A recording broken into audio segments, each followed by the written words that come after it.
All right, guys. Let's actually get this started. We talked about Bobby Lee the other day. I'm not a particular fan of him. You guys know that. We're gonna get into it. But he talked to George Janko, right? That's his name. Yeah. Okay. Just want to make sure. So I'm curious about the conversation. It's pretty much as simple as that. I know that they talk about the issue that the two of them had on, was it Logan Paul's podcast? I don't really understand the difference between these people, but specifically the Paul brothers. But one of the Pauls, I feel like they're both equally abhorrent. So anyway, let's get this started. If any of the moments in the video resonate with you, you know the deal.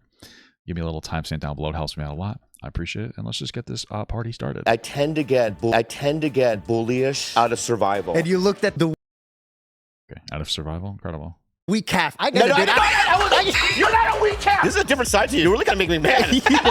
You have rhythm, yeah. I, honest to God, have no idea what we're talking about right now. Let's go to break down what happened with the Jake Paul podcast. This kind of feels like the type of energy where the intention from the start is to try to make, I don't know. It kind of feels like trying to make Bobby almost look good in a way. It's like, oh, he's coming to terms with like the bad things he did. What a good guy. I don't know. Maybe I'm just too cynical, but What's Ebola? You don't know Ebola? No, I heard people from like Chipotle have Ebola. Dude, you're so funny, dude. I think you'd still be on that podcast if that didn't happen. If you really want to be serious, I saved your life. You saved my life. Bobby Lee saved my life. oh my god, dude. Saved your life, Bobby dude. Lee saved my life. Oh my god, dude, he saved his life. It's not often I sit down with somebody and they say something that makes me think, bro, this was great. I love you guys. You give me something to think about. I had a lot of fun. You give me something to think about other than grooming women. What's up, guys? Before we jump into today's episode, two huge announcements that are happening in Arizona. One, this Sunday, the grand opening of the Cigar Lounge is happening. Oh, I can't wait for that. I love smoking on small little sticks, little poles, little round objects. Absolutely free. I have some cool friends coming, so come say hi. And then the second is the George Janko Show is coming to Arizona. Stand Up Live, August 1st. It is almost sold out. Do not wait. Love you guys. Enjoy today's episode. Well, I don't like standing up, so. I was rolling. You sure you don't want to? Wait, that ear thing, what's that? What?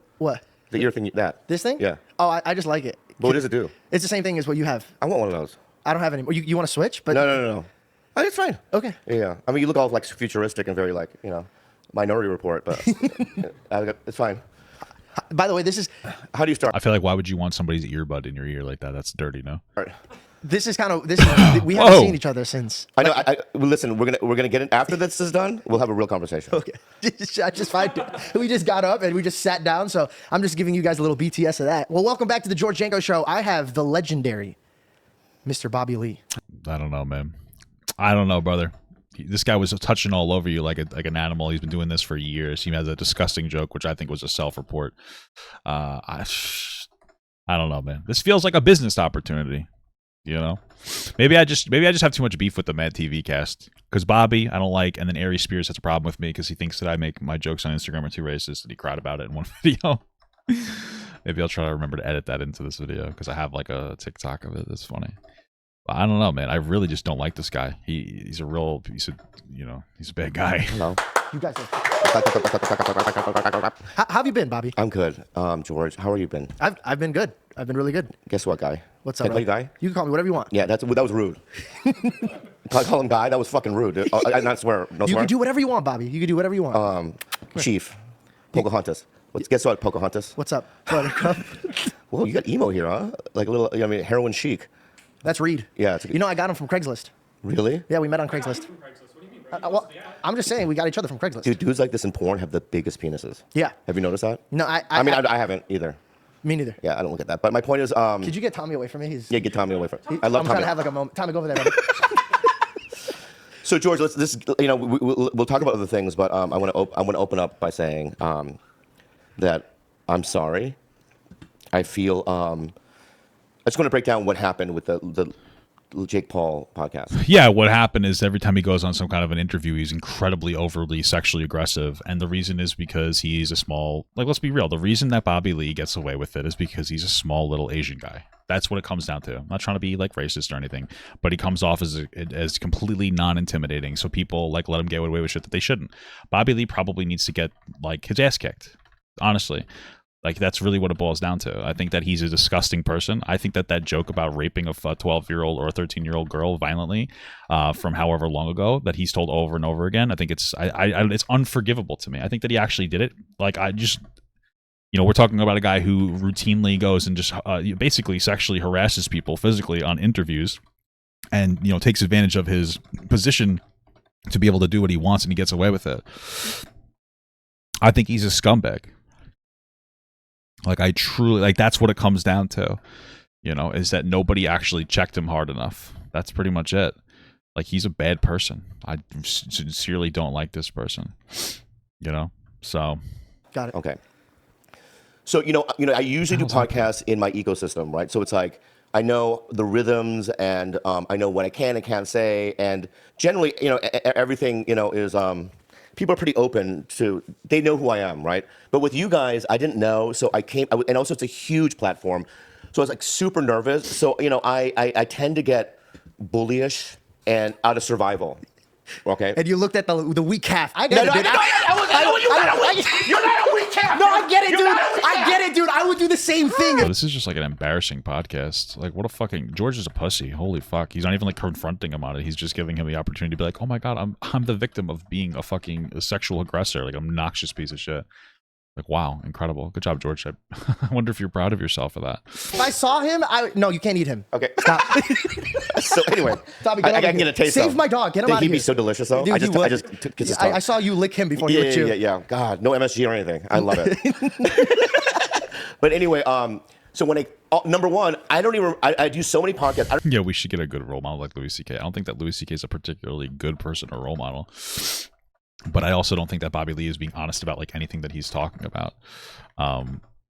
So I don't even remember what I said or did or didn't do. I remember moments, and also secondly, when you walked off the set, I literally was confused by it. I don't know the drama behind the podcast. I just don't believe that he was confused by it. There's absolutely no way he was confused by that. Like, he does this shit all the time where he's super aggressive. Like, I don't believe that he was just like, oh, I'm so confused. Like, why did you walk off the podcast? There's no way that no one has ever expressed some kind of discomfort with this guy before. That just doesn't happen. I know that you had written this speech. I wish I had writers for it. Right? And, you know what I mean? I thought the comedy instinct was to say that it was, like, boring or whatever, and I fell asleep. Yeah. And the third thing is that, and I truly don't remember, and it is on brand. Bro, who cares about him making fun of whatever ridiculous, like George oversharing about his trauma in the past? That's not even the main issue. The main issue is that this motherfucker sat here and was just constantly groping him, just like he does to tons of other people all the time. But I don't remember ever trying to touch you. But if I did that, I literally don't remember. But if I did that, I'm sorry. I do it for comedy reasons. I don't know anything. It's not funny. I don't understand. Like, what is the comedy reason about your religion or who you are? Yeah, he does this stuff all the time. Him pretending that he doesn't remember doing it is just like it's just not believable. Or in fact, I didn't really know who you. I know who you are now, but I didn't really know who you were. And but with all that being said, I really truly apologize. I mean, I love. How can you apologize if you don't remember any of it? What? People. I love podcasting.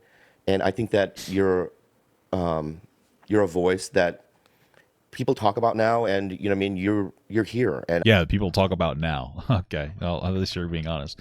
Yeah, George has gone up in popularity.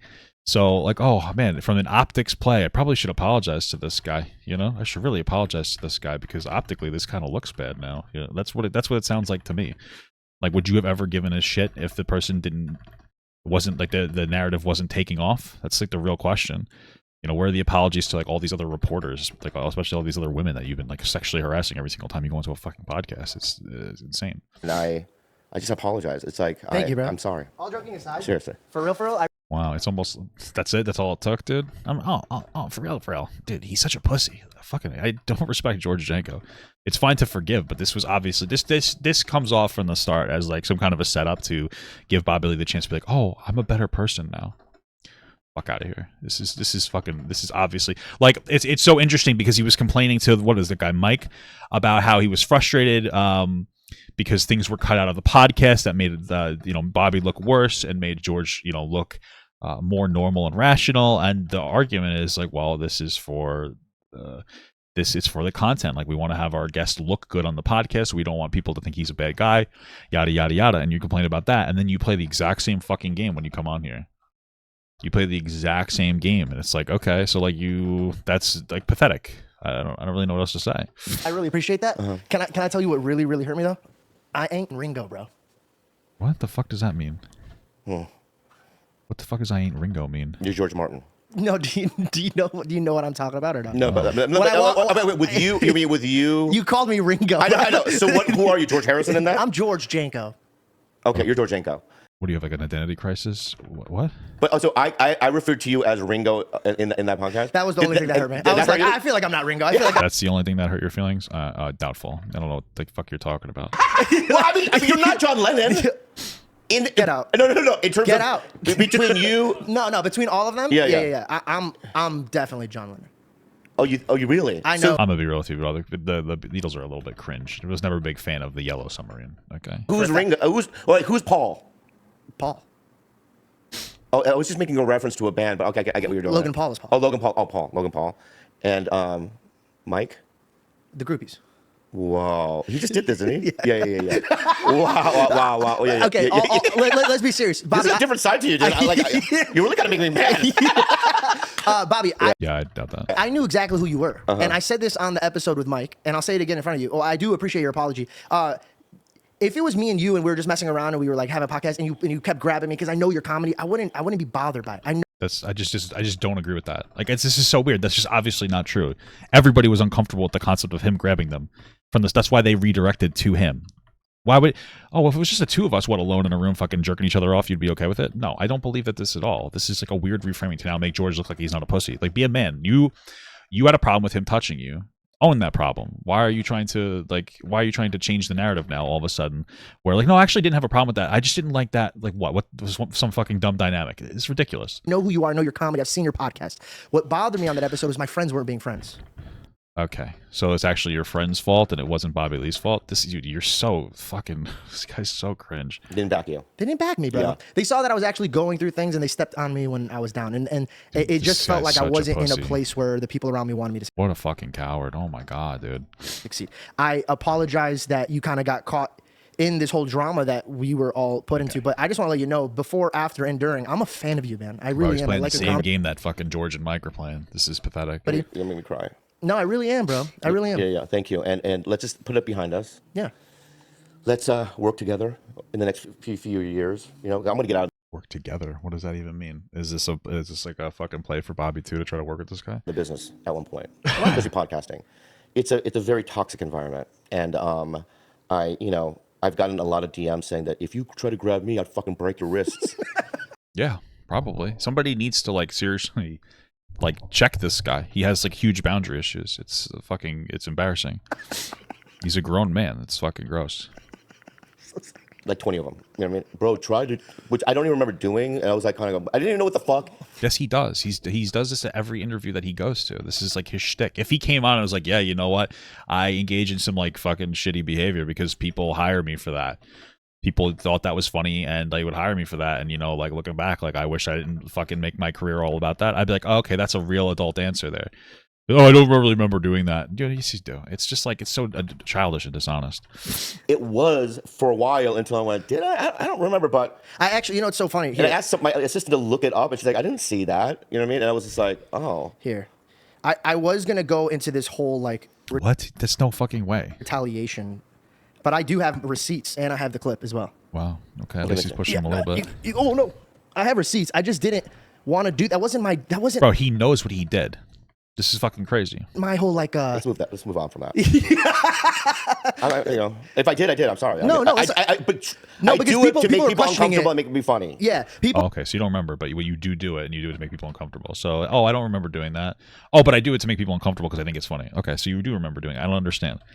Like, you're questioning it like it didn't really happen. Like, this is fucking stupid as hell. were just making it seem like I was making it up and making these things up, and I wasn't grateful for the situation that I was in. And all I wanted to do, Bobby, was like, and I think me and you could see eye to eye on this. There's comedy we're short? that absolutely, Okay. yes, and also it's just kind Do you of have a pudgy dick or? no, Okay. It's It's not long though. It's long. There's no way it's long. I could show you. I don't want to see it. I mean, you grabbed it. I didn't grab it. I didn't grab it. Let's move on. I really don't remember, but okay. Is it true that you really don't look at your bank accounts and you don't like, you just, I feel like you run on anxiety, but you do it in such a good way.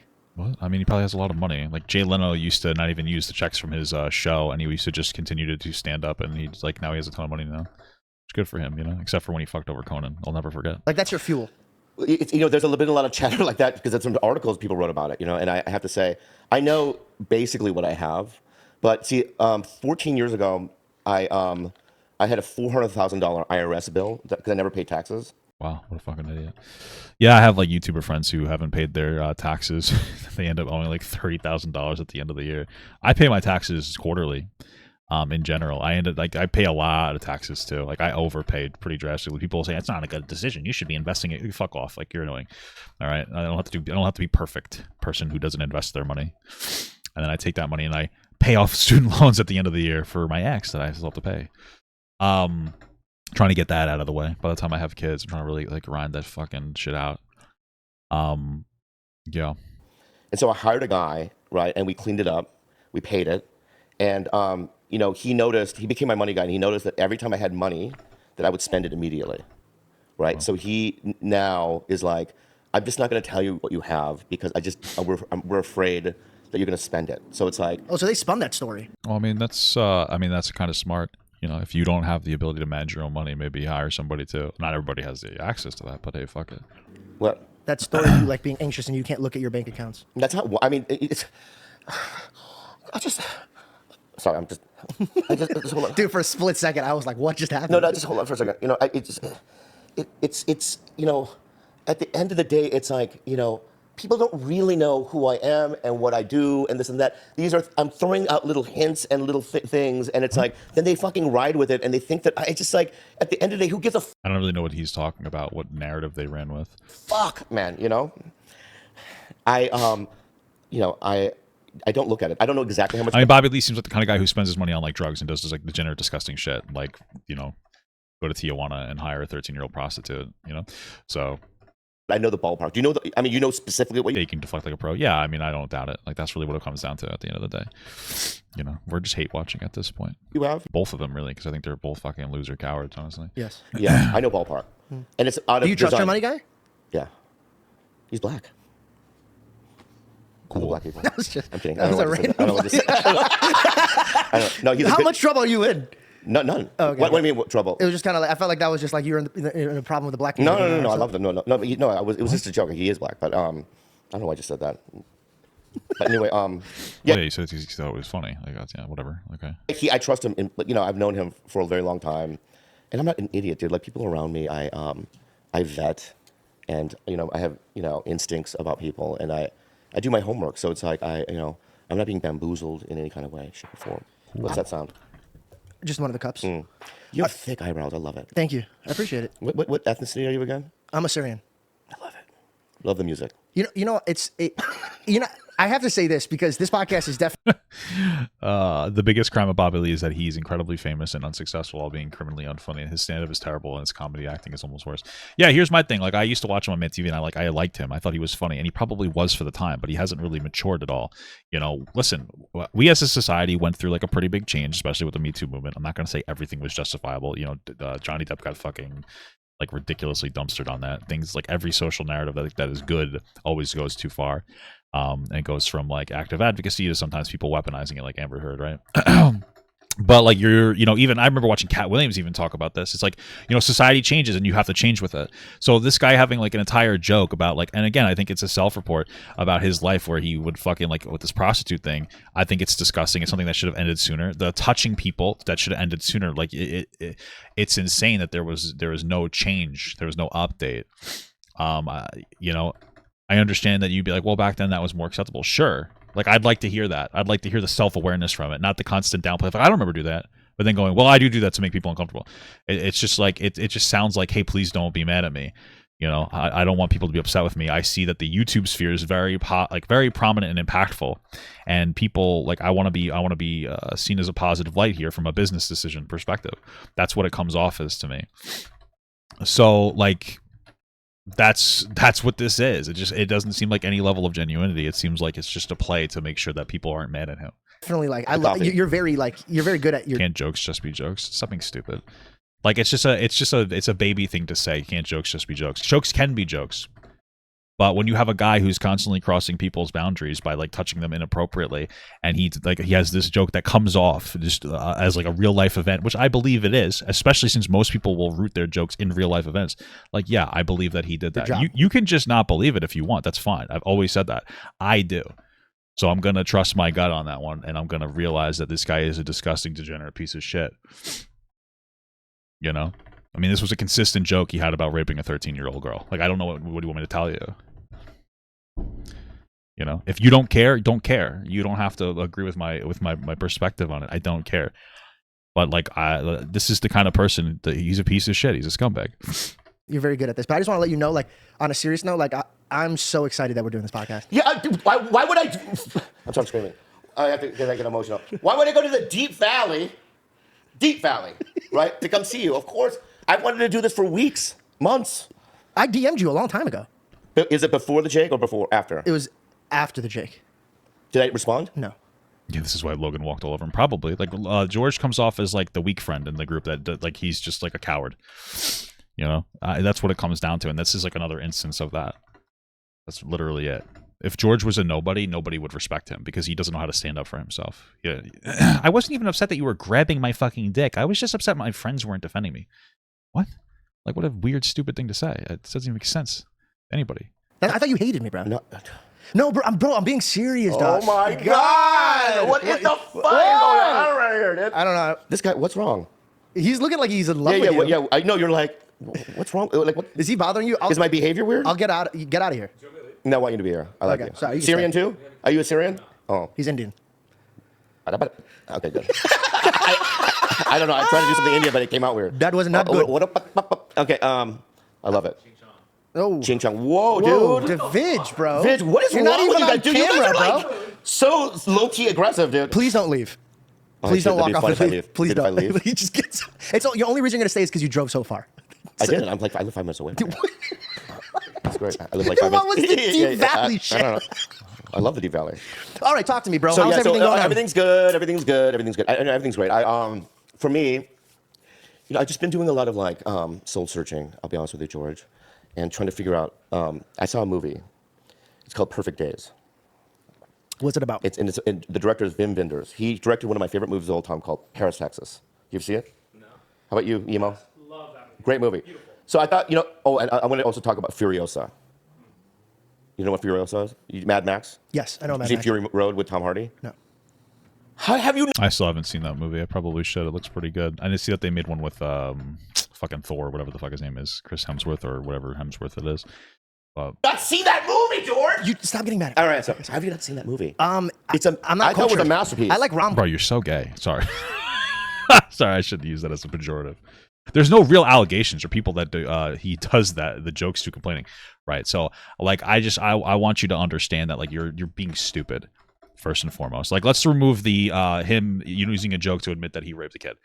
Okay? There's no real allegations. We've watched videos of him like aggressively harassing women that are clearly uncomfortable and men that are clearly uncomfortable. And you're sitting there like, well, there's no allegations. Yeah, no shit, asshole, because that's how the industry works. That was the whole Me Too thing. Was like, hey, the industry is normalizing disgusting behavior for attention. Like I just feel like that you saying that is just stupid. Like that you're like I said, just fucking be like, this isn't woke fatigue type stuff. I'm woke fatigued and I'm annoyed by this. It's not woke fatigue. You're a fucking crybaby. You like Bobby Lee. That's fine. Like that's totally fine that you like Bobby Lee. That's totally cool. Right? I'm just telling you where I'm at. I think he's a disgusting piece of shit. We've watched him fucking like be sexually aggressive onto people.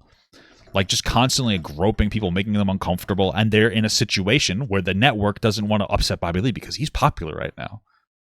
That's what it comes. None of those people said anything. You're just such a dumb fucking idiot person. You're just such a stupid fucking idiot. Like I don't even know what to tell you. You are so fucking dumb. Just don't care. Just be like, yeah, I don't care. But like, well, nobody complain. Like are you a fucking moron? So if somebody gets violently raped and they don't complain about it, it's okay. Like where's your fucking brain at? Like where is it at? Like, is it up your fucking ass? I don't understand. Like, you're being stupid. Like, it's like you're just being absolutely fucking dumb. You're like legitimately fucking stupid. These people aren't going to come forward. These are because obviously it comes down to like the network. Oh, Bobby Lee's popular. We don't want to upset him. So like let him be fucking a degenerate and fucking grow people. You're a moron. I'm not even going to get sunlocked by you anymore. Just disagree with me because you're obviously fucking stupid. You're the type of person that allows degenerate behavior around you. Like, you're a weak person. You're a weak man. You should feel weak because you are. You're a loser. I don't know what to tell you. You can disagree and be like, oh, I think that these are jokes or whatever, but say, oh, nobody cared. Nobody reported it. Dude, shut up. We watched him do it on the fucking podcast. Literally, when was this podcast? A year ago? What are you talking about? Are you have to be absolutely fucking dumb. Like, you're just like legitimately a stupid person. Sorry. You're a fucking moron. Comms. Go watch the other video I just released like 2 days ago about this situation if you want to get more information. I'm not going to go back and forth with you. Dude, Sandra Bullock, Ryan Reynolds, come on, dude. Dude. Don't tell me you didn't watch that movie. But here, Don't tell me you didn't watch that movie. Just by hearing you talk, though, I understand why I might have behaved in the way I did. You know what I mean? It's so interesting. Because I have now, my instincts are like, attack, but I'm not going to do it. I'm not going to fucking do it, okay? So, Dude, I appreciate that, bro. right. We're both growing. Look at us. We're still growing so good. So the movie Perfect Days. No, this isn't like growing. These two are like running defense for each other. It's all a fucking optics play. It's actually pathetic from both of them. Is directed by Wim Wenders, and it's just I don't know. I do have an argument. You're like a long-time viewer that's been a long-time subscriber, and I do not respect you because of how stupid your shit is. I've already told you, if you're like, hey, I disagree, I think that these are jokes or whatever, that's fine. But you're sitting here like, well, it doesn't exist. People aren't complaining that they were getting sexually harassed.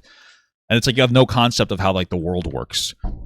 Like, yeah, no shit. Again, we're talking about somebody who is a popular comedian being overly aggressive and like touching people. We've seen videos of it. You go watch them or don't. I don't care. Be a rape apologist. I really don't give a shit. It's fine. And you're just arguing because you're woke fatigued. You're like, oh, I'm woke fatigued. It's like you're being stupid. You're just being dumb. I don't know what to tell you. I hope that there's nobody in your life that experiences anything negative like this because you will not be a help. You're somebody. You're an enabling person. That's what it comes down to. Because you're not just like, I disagree. You're like actively here defending. Like, no. Like, I think it's okay to be like fucking super disgusting and physically aggressive because it's just funny. It's really funny when you grab at people that are clearly uncomfortable. I love jokes like that. You're the joke, man. I don't know what to tell you. about a Japanese man he cleans toilets for a living. But it's a movie about mindfulness. All right, so it's like, he wakes up, he has kind of his routine. Yeah, Louis C.K. got outed and other comedians too. Like, oh, guys, it's okay when Louis C.K. does it. Is that what I'm saying? First and foremost, just to be like, the actual apology was genuine. Bobby Lee raped a 13-year-old. I'm up on that. I fucking 100% believe that. So like, there's never going to be forgivable. And this is not a genuine expression. Like, yeah, I think what Louis C.K. did was disgusting, right? Like, he was fucking like jerking off in front of women who didn't want him to do that. I think it's disgusting. Okay, like, what's your point? I'm not saying, oh no, actually it's okay because it's a joke. Incredible. Like, that's not what I'm saying. That's what you're saying. You're like desperate to like guzzle Bobby Lee's fucking cum. It's really interesting. It's very interesting. It's just so interesting. I didn't really realize that. But good for you, brother. Finds simple joys in little moments that he sees, like even the way the wind, blows against a tree, and and he'll look up and smile. You're saying people came out? Cool. Yes, they did. What is your point? That nobody came out against Bobby Lee? You want the 13-year-old prostitute that was raped that he made the story about raping? No proof, no son. Dude, I honestly, like, you were such a worthless fucking person. Here, I'm gonna link the video in the chat, and if you make another word, I'm just gonna ban you from the chat because you're just being stupid. I will link it to you inside of the chat of the other video where we just watched from 3 days ago, because apparently you can't count to 3, about Bobby Lee, where like he's being fucking physically, like he's being overly aggressive and touching fucking people. That's it. Don't respond. Don't say another word in defense. I'm just gonna permanently ban you from the chat. So go watch that. Go educate yourself. Or and it's like, I don't feel anything unless like I get a movie or or like the numbers go up in some podcast. And it's like it's no way to live. You're numb. I'm numb to it all because I've been in it for so long. How long have you been in it? Since 1995. 2 years after I was born. Yeah, when you were 2, I started stand up. Wow. Yeah. Wow. So think about that. Can I have some water? Absolutely. There's a water thing in the corner over there. Is it filtered? Yeah, it's spring water. Okay, I like spring water. No, thank you. It's just ever since Aaron Brockovich, I can't drink faucet water. Yeah, no, it also makes you. Have you been drinking LA water? No, that's why I can't do it because You drink a lot of it though, right? In The my- articles say it turns you gay. no. It turns No, it doesn't. frogs gay. I'm not even joking. Right? Oh, the frogs are, yeah, but frogs are gay. Prove it. Ribbit. No, Dude, the improv skills is crazy. That was nice. So good. It's all commitment, dude. Hold on. What the fuck is this? Church boy? Oh my god.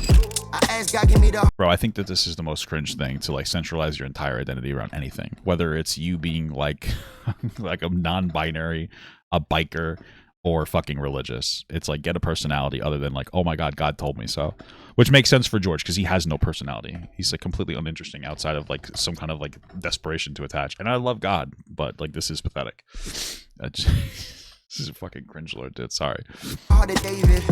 Honestly, I'm not patient. The devil getting frustrated. Incredible. Go buy his merch about how much you love God. Honestly, I can't take it. You like it? Nice. So any perfect days is about like, you know what I mean?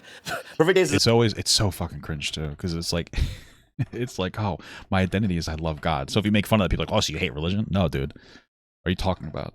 Like I fucking love God all the time. I don't like organized religion very much, but that's you're just so you don't like this. It's so fucking cringe, dude. It's like get an identity. It's like it's literally just trying to hide behind something. It's the same thing as like little kids that are like, oh, I have autism, undiagnosed, of course.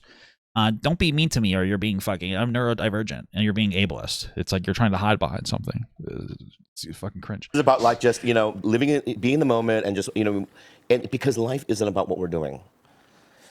And so for me, it's like, I want to, I mean, that's just a, you know, and when I was younger, before stand-up, I worked at this restaurant called the Brockton Villa and I would be slammed. And then afterwards, I would go to, it was in La Jolla at the Cove, and I would go to the edge of this kind of cliff, and I would sit there and smoke a cigarette and watch like, because we had like otters and stuff there, and it was just beautiful. And I just remember being proud of myself for working so hard for a shift, and then also just kind of taking in, you know what I mean, the environment and being grateful for being on planet Earth. And that was the way I felt happy. And I think that's the way, you know, to do it, because I don't even know if I felt that kind of happiness in show business, you know? So it's like, I know I just, you know, I need to find something else to, you know, to do almost, you know. I think that I love you. I love you I love too. you so much. I love you more. I think that you've accomplished so much, and it gets to every man's career where they kind of like, they've worked their whole life to get here, and then when they get there, they're like, I thought the joy was going to be a lot different. Dude, that's a good point, dude. It's like, that's a good point. It's like, you know, let me. Well, I mean, that just sounds like you have other issues in your life that you're not able to get your shit together. It probably has to do with not finding like a meaningful relationship to be with somebody that gives you like, this guy's like 50 years old and doesn't have like a kid or anything, right? I mean, you get to a point in your life where like there's happiness and then there's like meaningfulness, right? And when you have a lot of money and everything, you could be very happy, but like you're not gonna have any meaning in your life. I'm pretty sure. Maybe I'm wrong. Does Bobby Lee have kids?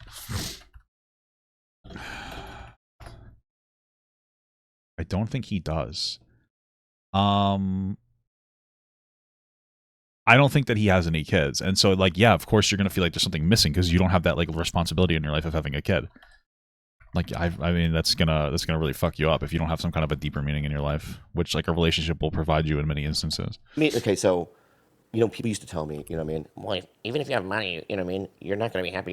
You're yourself, and you're going to bring yourself to every environment. And Well, you're obviously going to be happy if you have money. Like money, it will eliminate the majority of the problems in your life, especially if they're money problems. It's not like the 100% solution, because when you're famous and you have money, especially, I think that this is more of a man issue, but you know, maybe women struggle with this too that are rich and famous. You typically have less restraints in your life, and I feel like men without restraints turn into degenerates. You know, I've had that issue personally. Being with my wife has been like a positive restraint on me, you know. But if getting too successful too quickly, getting like full of yourself and arrogant and this and that, it's definitely can be very limiting for you as a person. And eventually, you still have to live with yourself. And I think that is true in a very, you know, I think having a little bit of savings and stuff like that, you're not as stressed out. I think it helps with stress a little bit. Of course. Yeah. Money heightens who you are, so it gives you more access. So if you're anxious and you're rich, you'll be way more anxious. Dude, that's interesting. I agree. I don't I don't think I agree. I mean, you might be more anxious because you're famous, and that could give you levels of anxiety depending on because obviously he's anxious about getting canceled because of this whole George thing, especially since he dealt with everybody bringing up. I think it was last year this disgusting joke about raping a 13-year-old girl. I don't think it doesn't bring you out in that way. It's not like, oh, if you're anxious now when you have more money, you'll be more anxious. I don't think that that's true. Like I said, like it gives people the access of less restriction, and that can make you worse of a person. So. And then sometimes you'll see like, I'm not going to say who it is, but there was a kid. What's his name? Did you fuck the kid or what? Tell you. Because I don't want to start a war with him. What if we beep it out? You could even cover your mouth, and I want to know. Do I know him or no? You don't know him. Oh, okay. Then yeah, you don't know him. But there was a kid who he moved here from a different town. This is in the late 90s, and he was, we were all poor, and I was doing a little better than him, so I would always help him, you know what I mean, and then he blew up, and he became a complete and utter asshole, like cut me out, you know what I mean, and like wouldn't talk to me, and in my mind, maybe he's a bad guy, or maybe there are people who will help other people, but they do it to hold things over their head, so we don't necessarily know. Like that's something that some people do. They'll help people just so they can feel like a sense of superiority over you. I'm not saying that's absolutely what it is, but there's always multiple sides to it. If I look in retrospect, that's who he always was. And the others. Why do I keep saying that he said that? What do you mean? What are you referring to? When he said that he made this whole entire joke was about raping a 13-year-old girl. What are you talking about? That's exactly what he said. What are you talking about? Stuff that he did was just like this role he was playing. But his entire joke is that he found a prostitute that was 13 years old that looked like Natalie Portman from The Professional, a 13-year-old girl. Went to a room with her. She started crying, so he power fucked her. That is raping a 13-year-old. I'm not understanding what is the issue that you're having with my breakdown of it. You could say you think it's just a joke. That's fine, but he quite literally said that. Like I don't know what's your issue. He really became his true self. He showed his colors, so it's interesting. Do you think you've got little feet or no? Like 10 and a half? Holy shit, that's pretty legit. Thank you, bro. What about you? What's your feet size? 9. That's nice. Yeah, mine's 14, 40. It's difficult to find shoes. Thank you. Do you think that your heart? Let me ask you something. Yeah. You're Christian, right? Yes. So you go to church every Sunday? I don't. Okay. But you believe... I used to until I was like 13. I guess I was like when I finished the whole thing, my mom would take me all the time. In the religion, like you abide by the principles of Christianity. I am in love with Jesus, and I'm trying my best to replicate his actions. Sounds kind of gay, bro. You slip sometimes. Every day. And that's mankind. We slip. All of us. Yeah, we repent. Always. Okay, good. Yeah. So like you have a girlfriend, right? God. Fiance. I do appreciate like the concept of God. I like to think that there's a higher power out there guiding us. I think it makes me feel better, especially after meeting my wife. Like I feel more that like miracles are real. I know it sounds really gay and cringe, but I love my wife a lot, and I feel like I'm on a better path as a person. But sometimes I feel like people will use God as like, oh well, you're religious, so it's okay. Like you repented to God, so like every disgusting thing you've done, it's kind of okay. I don't know, man. I guess that's the energy I feel like when it comes to this sometimes. Fiance. Yeah. Do you have sex with her? You know what? We would have ridiculous sex all the time, and I think now that the discussion of that has come up so much, it messes with me. So we definitely don't. The discussion of what premarital sex. Okay, interesting. Move in the same direction we used to, but you think God cares? I think You remember him saying adult? I think that's, and like I'm being unironic. I think that's because I've watched him make that joke probably like 20 times already. The joke is consistent. So you probably watched the clip of him talking on his pod, talking to Theo Von, where he changed it to adult. But if you watch it historically, and I have a video, and I'll like link it to you. He consistently says this joke, and he consistently says that it's a 13-year-old girl. So just to be absolutely clear, like you're watching a newer telling of the joke, and that's why you remember him saying adult, but that's not what it is. So it's a pretty short. Just casually scrolling. It's pretty short.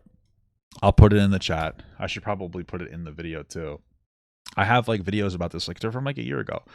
And I'll put that in there if you want to go watch that now. But I'm telling you, like it is more than just that. Why not?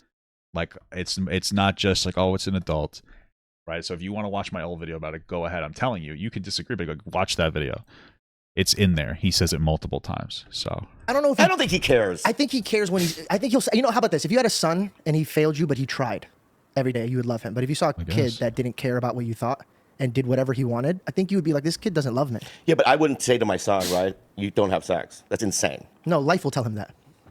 What? So you think this is interesting? Okay, all right. Well, like, just to be clear, like when it comes to the Bible, I don't think that the Bible is directly God's word. It's God's word filtered through people, right? And we know that there are issues with the Bible. The Bible historically has said that like it's okay to. So slavery is more okay as long as it's not like a Hebrew person, right? And things change in the Bible as time goes on. And I think that the going argument that I like to adhere to is that like God will give you a message or the society a message based on what he thinks the society is prepared to hear, right? Interesting concept. I'm not against it. I tend to believe that. And so like I don't think that I think that premarital sex is like a dated thing. I think that like hating gay people is a dated thing. These are things that I think are a dated thing, you know? So Hey, guy. I want to say Pocahontas, whatever. I want to say that I'm just asking because maybe I explore different things. I like to ask questions, and maybe it's for me. I don't know. Yeah, ask away. Yeah. So so you think that God looks down? But I mean, but the thing is that like there's so many atrocities in the world, right? Yeah. And there's so many. I mean, look at what's happening in the Middle East and things. I just don't think that that's on God's. In front of him, and he's that concerned about. No, he's not. Well, so the argument is going to be that like God gives different people different struggles, right? And then they overcome that struggle, and then like the earth is temporary, and that whatever you do here is going to like kind of define the rest of you, for the rest of your life, or or the rest of your death, I guess rather. That's kind of the going argument there when it comes down to that. So that would be the argument there, that this is just like a worldly thing. Right. So two people that are in love that are doing something that's natural, right? I don't know. I always think like, well, why would God care about this and why would God care about that? And it's kind of I think it's a good question. You should question God. You should question some of his rulings. Why did you do this? Why did you do that? I think that people who don't question I think that's very ignorant of you to not question. Like we're the children of God. Like when your mom and dad would tell you when you're younger, don't touch that fire, and you'd be like, dude, it's just a bright light. What's the big deal? And then you touched. I've had this before. I've quite literally touched a hot stove and burned myself. I'm the kind of person who like needs to do that sometimes. So you touch the fucking hot stove, you burn yourself, and now you know why. So like, yeah, your parents are saying don't do a thing, but usually your parents are saying it because there's like wisdom behind it. There's a reason for it. But like there are also parents who are extraordinarily abusive and just want to have control over people. They just want to have control over their kids. Not all parents, right? But it's the difference between parents who punish kids because they do a bad thing versus parents who look to punish their kids because they like punishing their kids. That's where like the abuse comes from. Like my mother used to hit me, and my mother never liked hitting me, and that's the way things would happen back then. And when we went to therapy when I was younger, because I was a difficult kid, like I'm not gonna lie, I was tough, so I understand why she did hit me. Because I was a tough kid. I was very behavioral.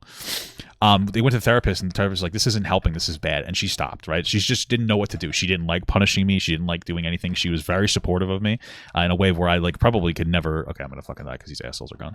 In a way that I could probably never articulate, right? But she never wanted to punish me. And that's like where the abuse really comes in. People who are parents who are looking for an excuse to like punish their kid, hit their kid, restrict their kid, be abusive to their kid, do something to their kid, right? And that's where that kind of comes in. So, the point that I'm getting at is just because your parents say not to do something, that's not enough. As a parent, you should be like, oh, you shouldn't do this because this will happen to you. Like there should be a reason why. Don't just tell somebody don't do it. I think that can be one of the problems with people who interpret God's word too. It's like, imagine this scenario, right? Imagine a scenario where you have a kid at a restaurant and he's acting like he's just yelling and screaming and he's just being a real loud piece of shit. He's just being an asshole, right? He's just being an asshole. He's on his tablet. It's too loud. And let's say later on, you bring that kid home and you're like, if you ever do that again, I'm going to hurt you, right? Right? Scenario number 2, same thing, but you come home and you explain to that kid why what they're doing is wrong. And in both instances, they stop the behavior. Which one of them do you think is better off? Well, probably the one that you explained and got through to empathetically, like why the behavior is bad. The problem is that some people, in the way that they interpret God's word, especially historically, is if I don't listen to God, I will get hurt by God. There's not like an understanding of what is actually wrong with it. It is just, you will get hurt if you don't follow my word. And that's one of the problems I have with that type of logic and that type of rationale. Like that is an issue. You need to teach people fundamental empathy. When you tell somebody like you shouldn't engage in a behavior, there needs to be a legitimate like reason why, right? So like when it comes to gay people, oh, well, gay people, why, like, oh, it's wrong to be gay according to the Bible. Well, why? Well, because God said so. That's not enough for me. Right? I know a lot of gay people. They're not bad people. They contribute to society. They love their family. They have family values. They're good people. They just happen to be gay. What's the negative in being gay? The best argument I've heard is like, well, they can't reproduce. Who cares? Gay people tend to disproportionately help other kids that aren't their own children. They disproportionately adopt at a greater rate. They will put their resources into their nieces and their nephews and et cetera, et cetera. So like, again, what's the issue with being gay? Like there is none. You have no logical reason for that. Right. And so like, that's why it's like, okay, I've come to that decision. And, you know, you can sit there, but what's not God's word? How do you know? How do you know that God isn't trying to speak through every one of us to try to change the word of the Bible that's been taken advantage of by priests who, in some cases, molest little kids? You don't know. You know, there's obviously very bad people. I mean, every single day, how many of these preachers that have like, you know, $1 million jets and they have all these nice cars and they use God as a weapon? So how do you know that people weren't using a God as a weapon to try to hurt different groups of people? Right? So, you know, God gave us free thought. So I'm going to exercise that, but I'm not going to regular exercise. Okay. We don't know how dangerous it could be. And so when he says, hey, please don't do this, my job isn't to ask him questions and be like, why? It is your job. It's a weak to not ask questions. Not. Mine is to obey him because I already know he's given me life and such a fruitful one. I don't need to disrespect him by asking him questions. Like if me and you did it. It's not disrespectful. Always ask your parents questions. I asked my mom questions all the time when I was a kid. It's not disrespectful to try to understand the world.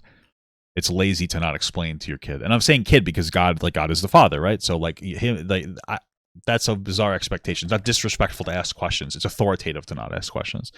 And I'm not going to worship an authoritative God. That wouldn't be my concept of what God is. So a show together, and you gave me the opportunity to open up for you. And you came Did you up. stand up? Yes. After your career, and me and you, not anymore. But Why? You ended my command. No, we should. No, do you just stand up? You ended my. No, we gotta go on the road together. what are you talking about? Didn't he just plug his stand-up career? Why is he talking about he doesn't do stand-up? Maybe Bobby convinced him after this and he decided to do a show? What? Would you feature for me or not? Yeah, there are like 3,000 different versions and translations of the Bible. There is a lot. You know, I don't think it's unreasonable to say that there might not all be accurate. Oh, is that too little? I would. I have a show in Arizona coming up August 1st. Oh, but you headline. I headline. Yeah. Okay, good. So we have to do this. I would love to do this. I'll fly you out. Oh, thank you. Hotel, right? Okay. I'll pay you way more than I would pay a feature. I appreciate that. Why? I think we should try a weekend. I would love that. Yeah, I think it'd be Your great. audience is not too fond of me. They're fond of you. They're probably not, but why not? Go for it. Give him a shot. Hey, audience, be fond of them now. That's my It. audience. I know, but you don't think they cross-pollinate? I hope they do. They do. And the people that were direct messaging me, Yeah. touche. You know, I get it. I get it too, bro. When I used to see people being like, "You gotta understand his comedy, you idiot! You're not a comedian." That hurt me because that's true, bro. I wanted to be prepared for you, and I'll I don't think that's like entirely true though. Like I don't think it's unreasonable to say like society shifts and different levels of things change. Like I don't think it's and it's nothing wrong with like playing the line. I love Shane Gillis. I think he plays the line. But 10 years from now, some of the stuff he says might be a little less, I don't know, couth. Same thing with me. I mean, I play the line too. And like, of course, why not be sensitive to some of that? You know, people used to think it was funny comedy to like explicitly say the N-word with like the hard R as like a white person. Now I think we all agree like, oh, you know what? That isn't really good anymore. I wouldn't condemn the people who did it back in the day, but like it's time to make that change, and that's okay. So I think it's okay to be like, yeah, some of the way that Bobby Lee, and I'm being charitable because I don't feel like being outraged constantly like a fucking liberal. I think it's okay to be like, yeah, you know what? I need to change some of the way that I make people uncomfortable. I shouldn't be touching them, you know? Him saying like weird flirtatious shit, I think that's fine. But the touching is something that needs to change. You know, if the comedy is making people uncomfortable, you can use different things to make people uncomfortable, right? I think that's perfectly fine. And as the line shifts and things that are become less acceptable, that line of acceptability shifts as well. So I don't even know if I'm communicating very well. So like you'll get a similar effect of saying something uncomfortable to actually touching somebody back in the day, like now versus back in the day. Does that make sense? Because the behavior is shifted in like what is and isn't acceptable. I might not be communicating particularly well, but I think you understand the point that I'm making here. So also, bro, me walking off, I should have never walked off. I should have sucked it up and understood that you're the guest. You don't know what's going on. There was just a lot going on, and I truly thought. If you don't believe in any religion, but believe in God, how do you know which or what God you were believing in? Just the one made up in your head based on your idea of God? I mean, like, what's the difference between? First and foremost, I'm a Roman Catholic, not practicing. I said I don't like organized religion. That's another thing I said. But like, what's the difference between me having a concept of God that's like, by your words, made up in my head versus the concept of God that's made up on a book? There is none. There's no factual foundation for God's for God's existence, right? So there's really no difference. Like the logic isn't really there. Like God is something that you believe in. There's nothing explicitly true about it. There's no evidence that God exists, right? So yeah, I mean, I have evidence that the Bible is abused to take advantage of people. I think we have a lot of evidence of that. You know, I have a very like I've talked about my uncle and how he married into a family, and they're actually pretty religious people. Like, you know, we do the whole thing at like at the parties where we exchange the bread around and we kiss each other on the cheek and we say, you know, peace be with you and also with you. And it's like, you know, breaking of the bread, the sharing of Jesus Christ's body and all that. We do that. And I've never once seen them be hateful or unaccepting. What the fuck? That died fast. Unaccepting of anybody. You know, I have gay family members. They're never made to feel uncomfortable. Meanwhile, I see plenty of people weaponize God's word to be hateful, you know, and so like there's different interpretations all over the place, you know. So this for me to question if two groups of people, loving people and hating people, are agreeing with the same, are using the same Bible to justify their feelings, like do you think it's so weird that I would question the source material in some capacity, right? I don't think it's bizarre, personally. I thought in the time it would be better for me to just kind of vamos. See, I thought you were doing a comedy thing, which would have been funny, which I've done before, where I just pretend to walk off.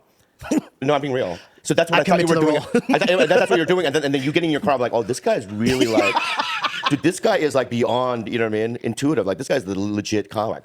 And that's what you're doing. But then later, afterwards, they were like, no, he's really mad. I was like, what the fuck? I mean, I wouldn't doubt that. I wouldn't doubt Bobby actually thought that.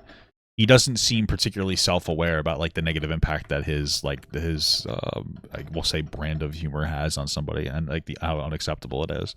So I wouldn't doubt that he's like, oh, he's probably just messing around because this is all jokes, and as long as it's in the realm of jokes, it's like an acceptable thing to do.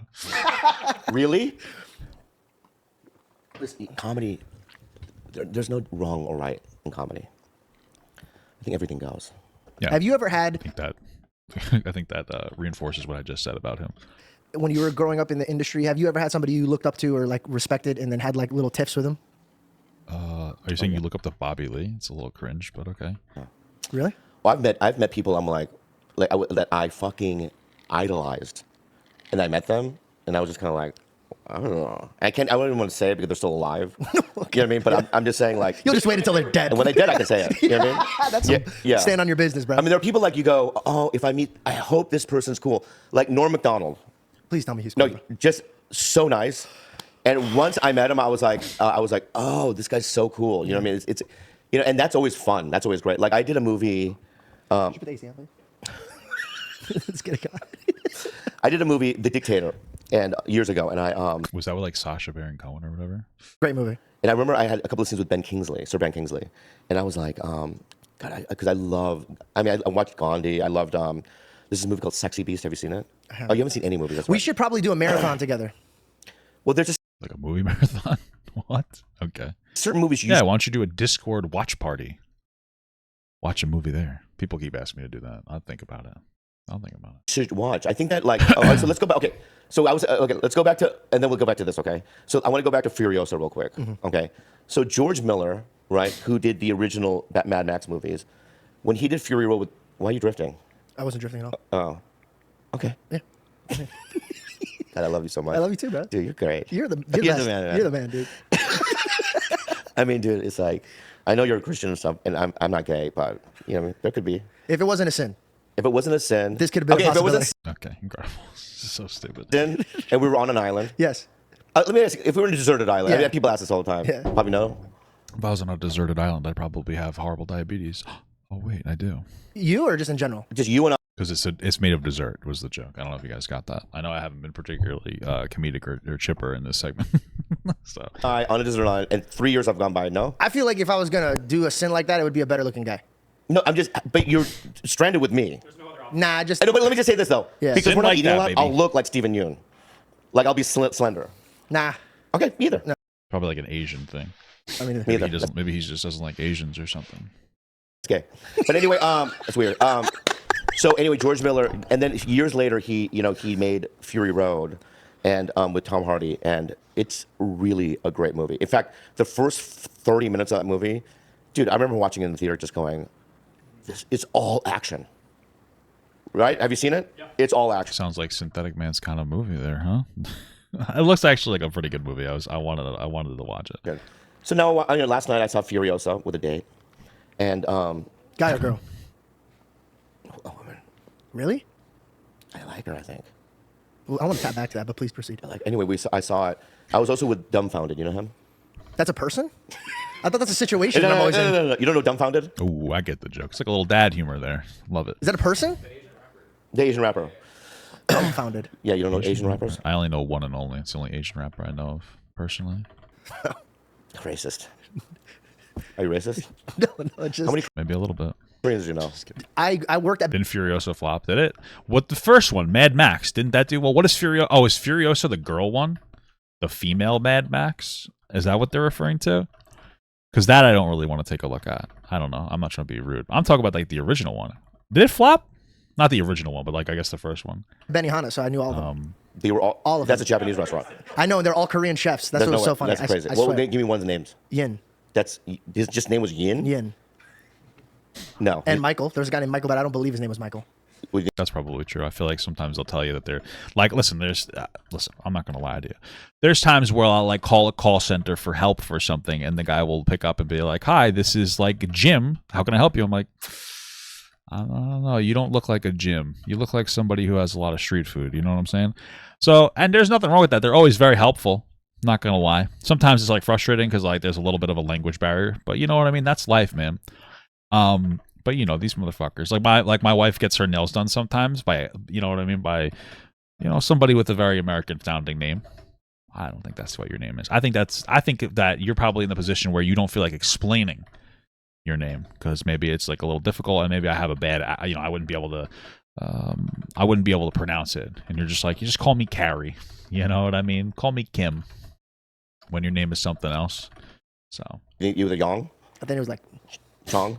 Whatever. Okay, let's move on. Yeah. But very kind people. The best. But would you ever? All right, they're not the best. Relax. Do you have like the Korean hot dogs? The ones. Yeah. It's the best. But you don't have. I do like Korean hot dogs a lot. Actually, they're pretty good. Somebody on speed dial. You. I go to H Mart for my Korean hot dogs. They're pretty good. I'm your only Korean friend that you have the number to. You have my number or no? I don't have your number. How did you have? You guys have my number? No. I'm gonna give you my number. I would love that. I think that's a good beginning. Are we gonna become friends? I think so. Wow. I think so. Oh, so anyway, and I saw Furiosa last night. Can you Google the girl's name? She's on Queen's Gambit. Whoever, I forget her name. Taylor? What? Is it Anna Taylor? Yeah, This is why I have him around. Yeah. He's a sexy series. Yeah, my wife likes that show a lot. She fucking kills it in this movie. The one you watched on the date. That's not, yeah. Okay. Isn't she the one that's in like Alita, the Battle Angel or something? And also, I want to say, it's probably the strongest, most believable. If this movie flopped, damn, maybe he's glazing it. Maybe he's getting some money for that, dude. Maybe he's coming on there just to, I don't know. Female character I've ever seen. That's a pretty strong. In an action movie? Oh, gotcha. You know what I mean? You know how sometimes woke Hollywood is like, What? Strongest female character. I feel like doesn't that do a disservice to Ridley? I feel like that's like the strongest female character. I used to jerk off there. I actually liked a lot Xena the Warrior Princess. I don't know if I've ever told anybody that I love Lucy Lawless, but yeah, that's the only other woman I'll call mommy. You know what I'm saying? Other than, I never call my mom mommy because sometimes when I'm in a mood, I'll call my wife that. But we don't talk about that. It's very private, so don't tell anybody I said that. Of course. You know what I mean? Well, let's make, you know what I mean? They overdo Thor a female version or whatever, and it's just like you're it's watching. Men in Black. No, it's Well, they had a female Thor in the comics, so I don't think I don't really like. I'm not a huge fan of like race swapping characters necessarily. I prefer creating new characters instead. But what if the casting is right? I really don't necessarily give a shit. You know, that's the whole thing. Like, if you could put I've said this before, you could put Samuel Jackson in like any role, and I won't care. You can make him like the most racist white slaveholder. I love him. I think he's a phenomenal actor. Also, Denzel Washington. That guy's phenomenal. I love Denzel Washington. I think he's fantastic. I don't know if he has any awards, but if he doesn't, he needs more awards. because he's just such a good actor. That's what a fucking goddamn shit. I don't know. I feel like he doesn't like. I know people like him a lot, but I feel like he still doesn't get the recognition he like really deserves. If that makes sense. To women. Yeah, in black. and when you watch it, you're like, walked out. I don't buy it, right? Yeah. But this, I go, okay, this is Do your thing. a truly realized, you know what I mean, thought through, believable character that I'm like, I believe, and she kills it. I mean, the movie is so good. Anyway, you should watch it. Who's that girl? You're on Transa. I'm Trans? I don't know. You're trans? something Transa. Blonde. She did a movie with Seth Rogen. Dude. I'll cut this all out. I'm so sorry. Really? I'm so sorry. What's a trans? Not that Transa. part. What part are you talking about? I forgot her name. What? Let me, Oh yeah, I've seen Hateful Eight. I thought it was pretty good. It was a little slow for my wife, but I liked it. I liked the movie. It was pretty good. I liked it a lot. what's your top 10 movies of all time? I think I saw it when I was in. I think I watched that when I was in Disney, like not in actual Disney, but in like the hotel at night. You know. Just Go With It with Adam Sandler and Jennifer Aniston. Okay, let's go. I love watched it. that like 10 I love times. it. I love it. So just That's your favorite movie? Is that you just said that's your favorite movie? What? go. What part are you talking about? I forgot her name. What's your top 10 movies of all time? Just go with it. Just Go With It with Adam Sandler and Jennifer Aniston. Okay, let's Really? That's one of your top ones? I mean, I like Adam Sandler, but okay, interesting. go. I love watched it. that like 10 I love times. it. I love it. So just go with it. Go. What's fucking why? Really? This just you? What? Yeah, I like movies that make me happy and smile. All right, I guess that's fine. It's a little shocked. Because it's called programming, and I want to be like, I'm doing that thing where I go and talk too much, don't I? I could tell. No, it's not- You it's did not the that. same neck. No, I was actually, I thought he was going to make like a real point. I was actually like, oh, that's a decent point. Like, when you talk about programming, I mean, I assume what he's talking about is the type of content or media that you engage with is going to have an impact on you or like your mental health and like you as a person, which is 100% true. That's why people who watch, like whatever it's called, like murder mysteries and shit, are psychotic. They're insane. Like they're brain rotten, 100%. Thing you No, did to me the first time. no. That's what it is. It's just it's baffling to me, right? Yeah. That you would use that movie for your top 10. It's absolutely baffling. Well, I don't to have me. like Yeah, for real. I never sat there and was like, this is the best one. But like, That was your top 10 number one pick. What do you mean? You just said that. He asked you what your top 10 was, and the first thing that you said was that movie. What? Like, just own it. It's okay that it's kind of cringe. I feel like that is one of his favorite movies. Like, and it's weird, but just own it. Like, be like, yeah, you know what I mean? I feel like there's a pattern of him just like shying away when anybody makes fun of him a little bit. It's like, no, well, actually, it's not my favorite anymore. Just like own the movie, dude. Like, that's fine. like film. I love film. I love Adam Sandler. He produces a lot of good stuff. There was what was it that he did? He did a movie with Chris Rock on Netflix, and I fucking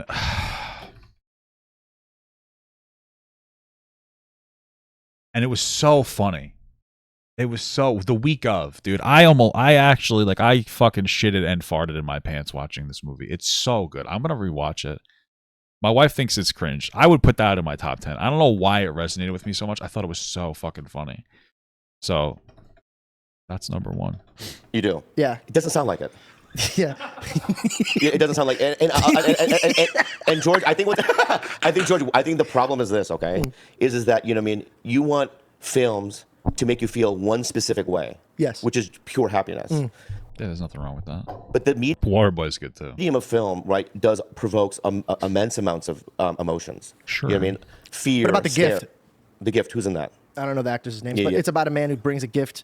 Do Incredible. you know what I'm talking about, Reed? Happy birthday, sweetie. And then the credits go down and you're like, George like this movie? This is one of George's recommendations. You know what I mean? Please, Reed, help me, dude. Yeah. No, This is the no, only no. sophisticated No, no, movie. no, no, What? Jason Bateman, bro. You're gonna disrespect Jason Bateman No, like no, I'm that? not. I love I like Jason Bateman. He's really good. him. Thank you. Okay. What an interesting thing. Like, he's in a world where he actually has more access to Jason Bateman, and like insulting somebody's movie could be like a legitimate issue, you know? Good one. Give me another one. Breaking Bad's a good TV show. No, I'm not talking about TV shows, man. Okay. Titanic. Okay. Really? Titanic? Okay. I mean, that's just interesting to me. That's one of his favorite. Okay. Give me that. I mean, it's Okay. a good movie. Titanic's it's a a great one. classic. I don't do well with favorites, you know, so I couldn't really tell you like what my favorite movie is in general. Yeah. I love it. I also don't really rewatch movies, so like I'm just terrible with favorites, man. I feel like Hangover has to be up there. It's one of Yeah. So you Okay. like comedies and rom-coms? Yeah, and like stuff. the one with Ryan Reynolds. Yeah. But you don't like anything like realism or like. Dude, Miss Independent. What? This Independent. What is that? I have no idea. I saw my Missed Congeniality. Oh no, Miss Independence, a movie. I have no idea what this is. Who's in that? With Never heard of it. Wait, Kelly isn't that the girl where Clarkson? Sandra Bullock is like she plays the. Okay. That's Miss Congeniality. That is a good movie though. But this is Miss Independent. I have no idea what the fuck this is. I couldn't even tell you, to be honest with you. Okay. Let's move on. Okay. It's insane. That's your favorite movie. I like movies that make me feel good. I watched Trolls 2 the other day. It was fucking incredible.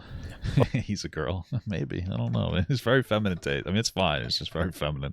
Can I recommend things? Please, honestly, at And this you point, I'm really watch it, disappointed in myself. and you'll watch. I'll watch. Can I recommend things? 13-year-old girls? I swear to God, if he recommends The Professional, I actually might laugh, to be honest with you. That would be really fucked up, though. Okay. So I The Professional's unironically a great movie. and I don't want to be a film nerd, right? No. But I just believe that there are like legendary directors. You know what I mean? And I'm not gonna. He feels that way too. He yells at me all the time. Yeah, yeah. And I just think that there are just certain movies you should watch.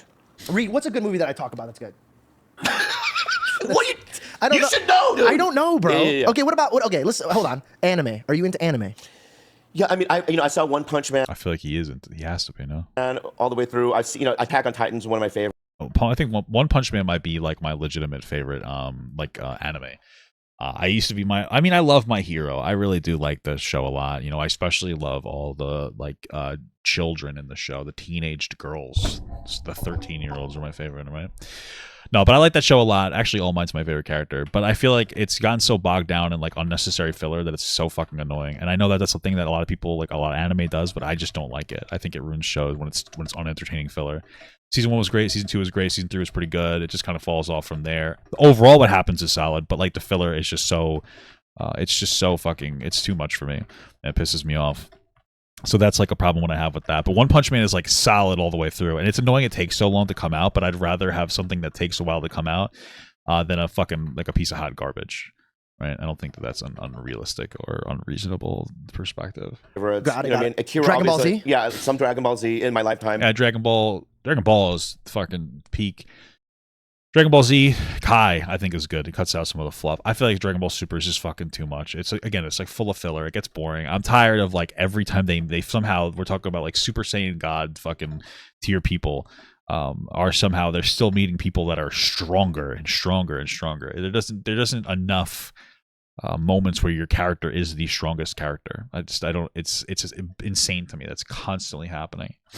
I remember watching Avatar when it first Avatar came out. Last Airbender, Yeah, fire. You know what I mean? So, but I'm actually not, rewatching that as we speak. Yeah, I'm not deeply into Which one are we talking about? The actual anime or the movie? it, but it's I'm familiar. The movie was definitely fucking fire, dumpster fire.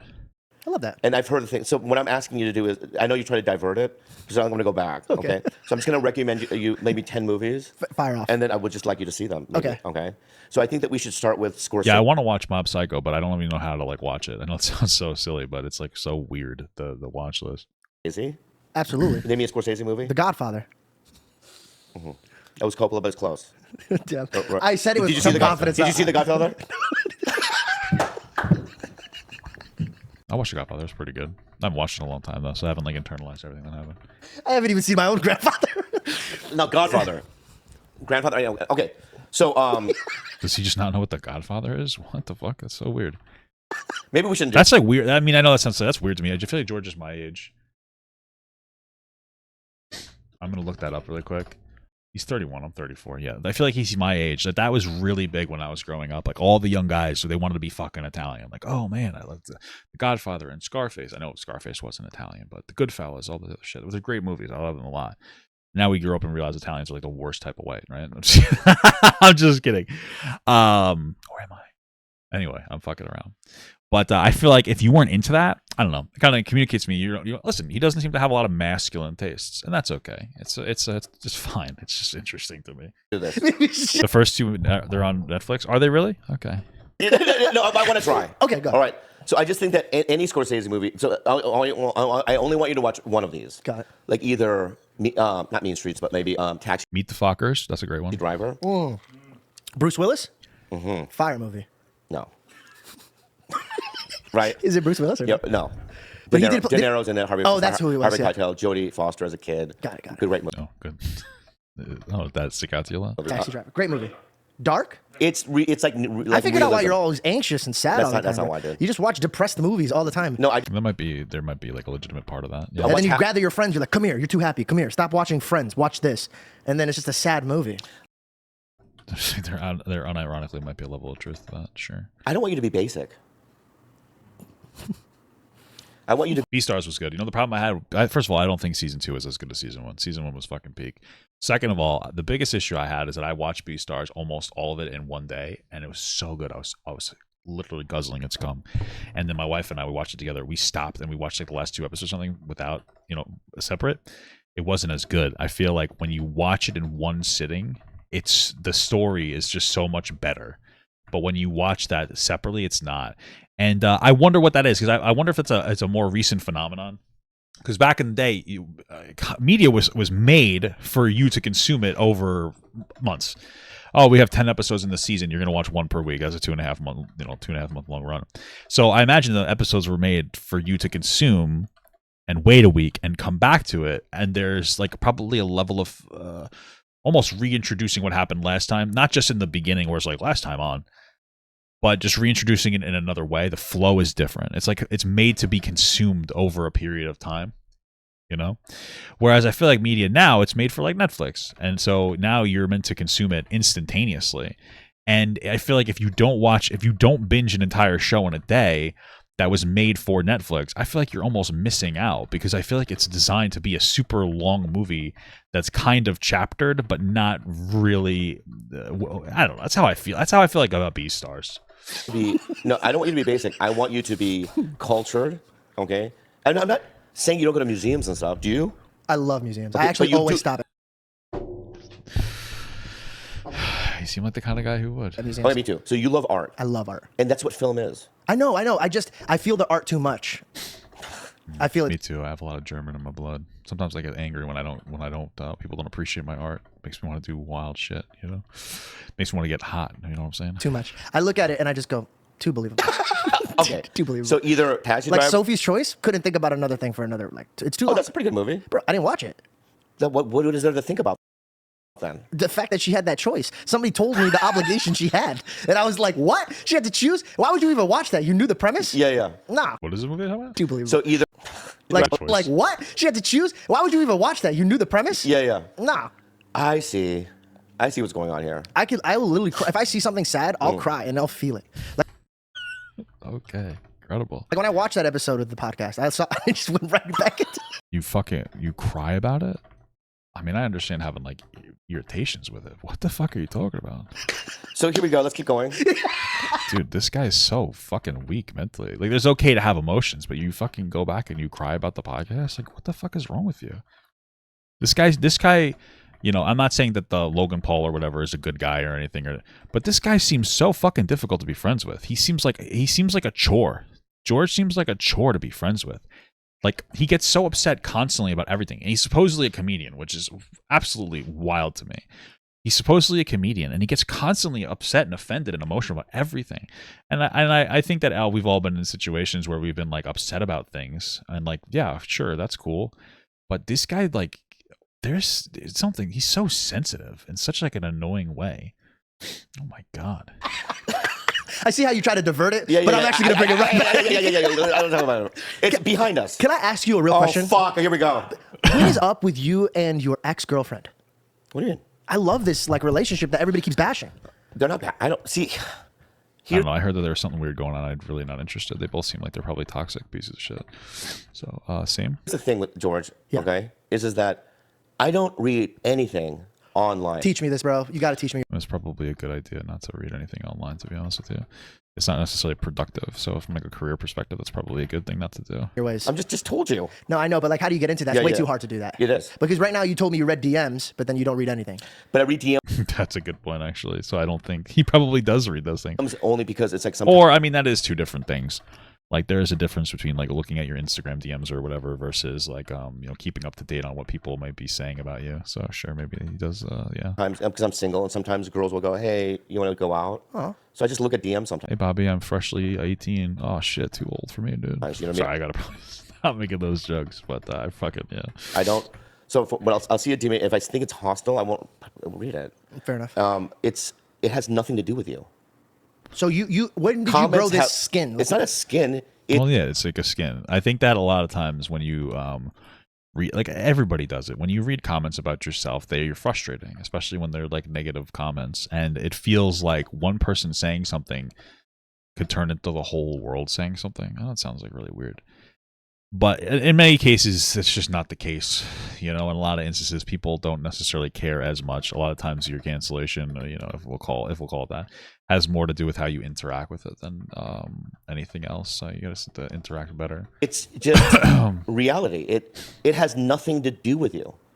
They don't know who you are, right? They don't know what you believe. They don't know your values or your ethics or anything. They don't know anything about you. Well, they do know. Okay, just to be clear, they do know things about you, especially since you have like a podcast. Like, to say they don't know anything about you is just stupid. You know, I understand that everybody is a little bit different with different groups of people. So whether you're acting professionally or in closed doors, but they might not know the specifics about you. They might not know like the history about you or everything behind it, but they have a good idea. People have a good idea of who Bobby Lee is. Like Bobby Lee's, the jokes that Bobby Lee makes is indicative to some extent of who he is in his like real life. Like that obviously is going to be a part of it. So this idea is like, well, you don't know me. Yeah, people know you better than you know them. You know, it's like obviously you're a comedian. You're a famous person. People know you, and you're on a podcast that gives people even a deeper insight into you. Like when you're just on a TV show, that's very curated. But when you go on podcasts in general, or have your own podcast, people get a deeper look into your insight and who you are, how you interact and deal with like different things that people say and different things that people do, et cetera, et cetera. So this idea that they don't know you at all is like ridiculous. But okay. So why would you care what their opinion of you is? It has nothing to do with you. It's not personal. But you have a podcast to talk about your life, so they know who you are. They love you. No. I do the podcast, right? It's a form of therapy for me. Number one, it's a good way to connect with friends and stuff, right? So they come. Oh yeah, because you have friends on, sure. Come over and they do it, and it's fun, right? But I think you have one of the. But you still show yourself. If you're saying it's fun to connect with friends and it's your therapy, that means that you're being honest, and people get a really good idea of your. I don't. Okay, whatever. Greatest podcast. Thank you, but I don't. What it's like. The Bad Friends one. You don't like Tiger Belly. I've watched it, but I'm such a like I don't ever watch podcasts, but when a Bad Friend clip comes up or the podcast, it's you guys are so good together. Yeah, we are very good together. How long On TikTok, he's talking about. Yeah, skip past them all. you've been friends with Chris? Chris? I mean Andrew. Sorry, I was thinking about 14, 15 years, 16, 17. I don't remember. Really. So you guys got to watch each other have your big Can breaks. I go back to the comment thing and then we'll go to this? You know what I mean? I'm gonna get smoked in the comment section now because you said that. But What? please No, what I'm stop saying interrupting is, your guest. no. I'm saying don't read that. Oh, okay. Let's make it an exercise not to read any comments. Yeah, what you should. So here's the thing: is that you, especially with like I imagine like how successful George is. He seems like he's successful. He should probably pay somebody to read his comments because, in my experience, I think this is general.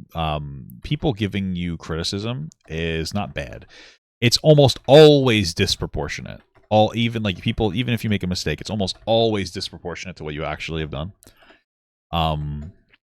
Sometimes it's not, but it's almost always disproportionate. But if you can learn to sift through that, you can find like some pretty reasonable criticisms, and then you can make like shifts and adjust. You don't have to make very public shifts like, oh, if people said this, I did. You can make these shifts like slow and like privately or publicly, but like not in your face, if that makes sense. So it's good to do that. If you can't read your own comments, which I kind of get, I understand. Like he's got like a lot of people saying things. So like when he posts a video, he's probably getting like 100 comments a fucking minute. You might not be the person to do that, but everybody does that. Like I remember watching I reference this a lot when I watched Ben Shapiro on Lex Friedman's podcast. I thought it was great. Like that's what made me actually start to kind of like Ben as a person, even though I'm a liberal, right? I'm more left leaning. That was one of the things they talked about, like how do you deal with social media stuff, and he's like, I just don't really read it, and he kind of has like somebody else do it for him, and like that's not a bad idea to do. Like it's really not a terrible thing to do. So because at the end of the day, there's nothing you can do to change it. But do you really do that, or do you just say you do that just to kind of? Because I know guys are like, I don't read comments, and I see them on their phone and they're just reading comments. I'll tell you how serious it is with me. I'm sober for over almost 2.5 years. Now 2 years and 3 months. Congratulations. Thank you. And if I were to drink, what do they call that? A relapse, Relapse. Right? Okay.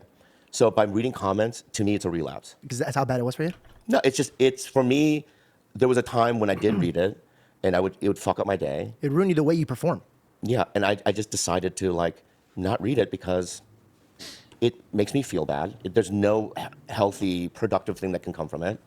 And it's a I mean, like I said, there can be a little bit of productivity, but for the most part, like, yeah, it'll stress you out, and you'll get to a point where you kind of realize that there's very few things that you can really do to get to get like truly canceled. It feels like the world's closing in on you sometimes, but it really isn't necessarily. You know, but how you interact with it's going to have like probably a bigger impact on you than anything else, because there's either people willing to like let it go and be like, okay, we can move on, I think this is a good person, or people who just don't care, right? a waste of time. I love my fans, and I love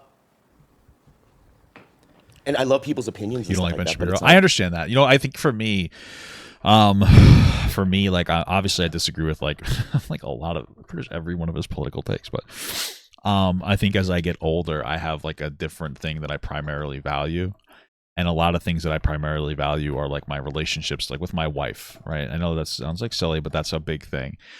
In general, I usually won't even really hang out with friends unless like my wife can be involved, or family unless my wife can be involved, which oftentimes will happen because my family is also, they have like, you know, deeper, meaningful relationships.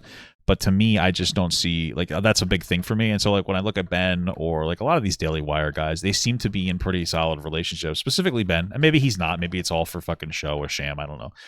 But like I go, okay, I value that. I can value that idea. Like I don't believe in fucking forcing people to be married, but I do value a really strong, positive marriage. So for me, it's just like a shift in that, and that's one of the reasons why like I can appreciate that, because I really don't see you know, too many you know, I really don't see too many like more left leaning family men. I'll tell you that, which is bizarre to me, and maybe I'm just not looking. But like the people on the left that I tend to enjoy, yeah, I don't really see. I mean, I don't really enjoy a lot of people on the left, I guess, or on the right either. I mean, I just engage with it for content and because I'm interested in it. But you know, I don't know. I don't see like as many. I don't usually see as many positive conversations about family values. And again, a lot of times the conservatives will be like, "Oh, you should force me to do this," and I get that in some capacity. But at least they're speaking about it in a positive light, like, "Hey, marriage is good," which I agree with. I think it's very good. But you know, maybe that's what it is. Yeah, it's gay, right? I True that, brother. change who I am or change the way I do podcasts. You know, I would love to take that. please do that. Let's try for a week. I want to try it. I really do. And I just feel like I'm selfish by not doing it. What? Yeah. No, I don't think he thinks that at all. I think he's a very sensitive person that wants to see what people are saying about him, and that's it. And that's okay. But like, I just don't believe that he thinks he's being a good, like he'll be a bad guy if he doesn't do it. I don't believe that. why? Because I'm just, here it is. This is I gotta listen to their feedback. going to be cheesy, but I really mean this. I feel so grateful being where I'm at that if I don't read the feedback, I feel like I'm not caring what I'm like. No. It's kind of like the chef. Like, your fans love you. Well, you're caring less, of course. But it's okay. Like, you have to have a good relationship with how much you care about things. You know, like, again, when it comes to like content stuff, sometimes people criticize me and I'll say like, "Oh, I don't care about this." And I think that what they're hearing is I say, I don't want to watch this video. I think that that's what people think I'm saying. Like, "Oh, I don't want to watch this." And that's not the case. I just don't necessarily care about this specific thing that we're talking about. And a lot of times, like, we'll watch a video and I don't necessarily care about too much of what's going on. I'm still interested though. I don't have, like a super, when I was first doing YouTube and stuff, like I had this, it's weird, but you get worked up into thinking what you're talking about matters more than it does sometimes. And you start to care too much. And then you start to like, it's not even like you're being performative, but you start to care about shit that does not matter. Because especially if you live on the internet and you're doing like work on the internet, people on the internet, like they care too much about dumb shit. And you don't really realize, and you slowly like care more and more about things that don't necessarily matter. So I like to be like, yeah, this doesn't matter too much. I don't really care about this as much as like you do, or as much as like fucking terminally online people might. It's not as big of a deal. So, but you need to have a good connection with how much you care about things too. It's very important. You know, you don't want to care about things too much. You only have so much energy to have or you know, emotional energy to give to different things. And if you care too much about one thing, you're just gonna like work yourself up and you're gonna burn yourself out emotionally and mentally. So you have to really be careful about how much of the things you care about, you know. They know, right? My fans know. When me and Andrew go out on the road and we do a meet and greet, I know you wouldn't label Bobby as a predator upright, but would you say he's a predator opportunist, as in he'll be a predator when the opportunity presents itself? I mean,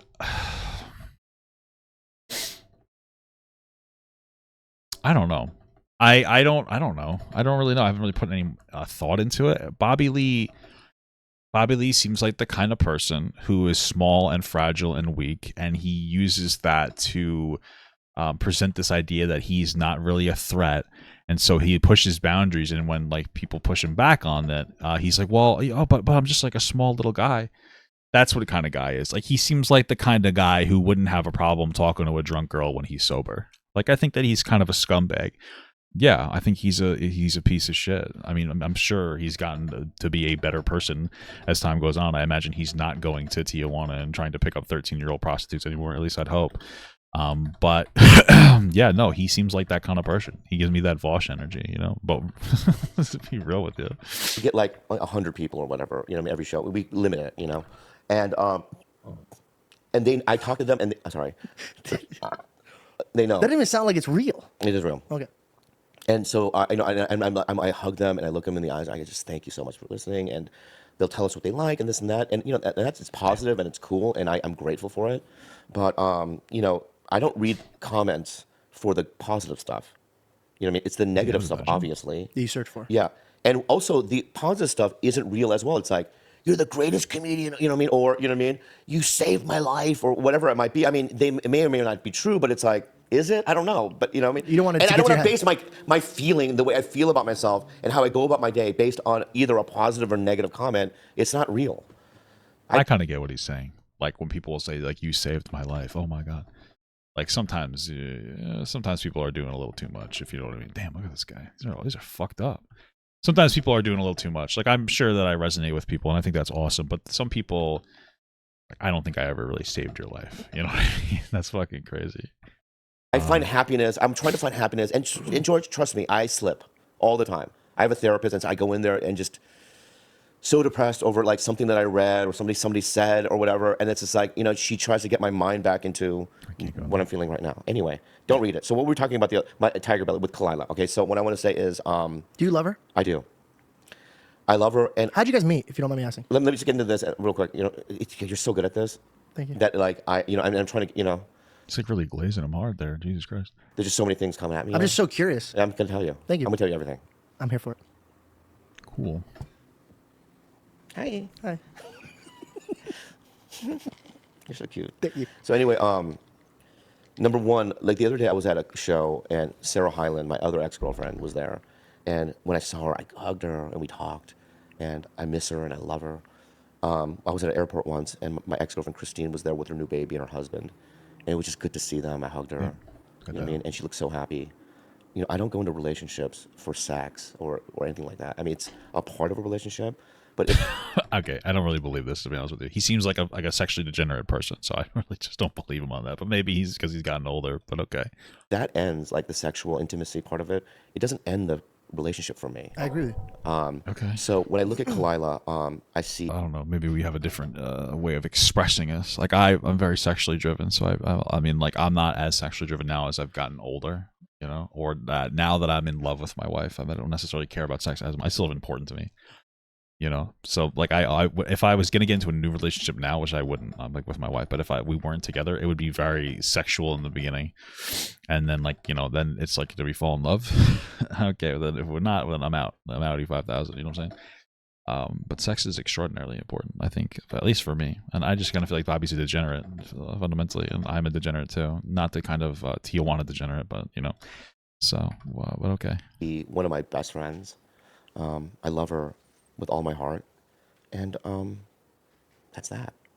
And the things that people say about her on the internet it has nothing to do with me. It has nothing to do with her, and it's like. Does it hurt you more to see comments about her or you? I think it hurts me more about her.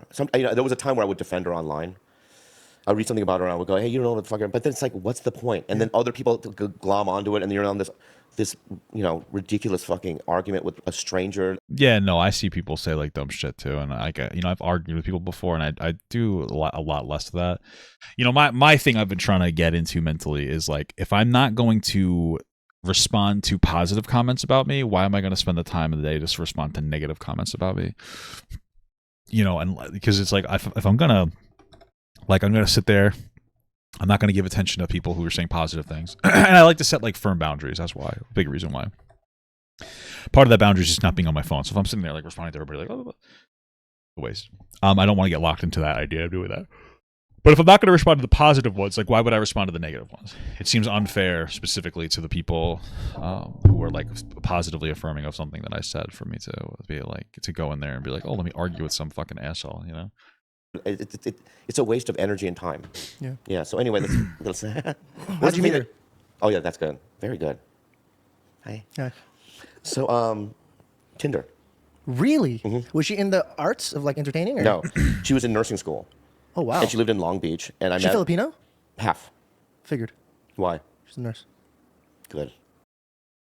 I guess it's a stereotype. I've never met like a Filipino nurse, to be honest with you. But when I go into like the hospital, I always say, please don't only give me the whites, please. I only want a white nurse. You know, very adamant about that. I'm just kidding. Very good. Thank you. So, no, and she was single at the time. There was a couple of other people that wanted to, like, you know what I mean, because she was hot and cool. And when I met her the first time was at a coffee shop, I just instantly knew, and I was like, this is going to be my next girlfriend. I love this girl. And Very cute. Very cute. and And then I find it very interesting that like he's in his. Well, I mean, I guess he just broke up with a girl, but I don't know. But I wonder how old is this girl? I'm not like making like a joke. I just wonder like if she's like in her 20s or if she's in like her 30s or 40s.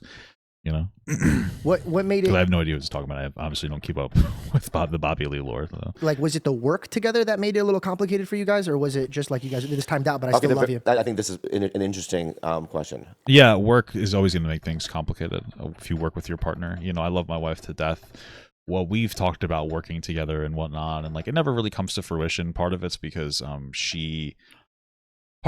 she works a real job and like it's just more work for her. So if we did like a podcast, but part of it's like, you know, especially as I get like a little older, is me trying to respect my my like me time more. And I guess like work is to an extent like on me time a little bit.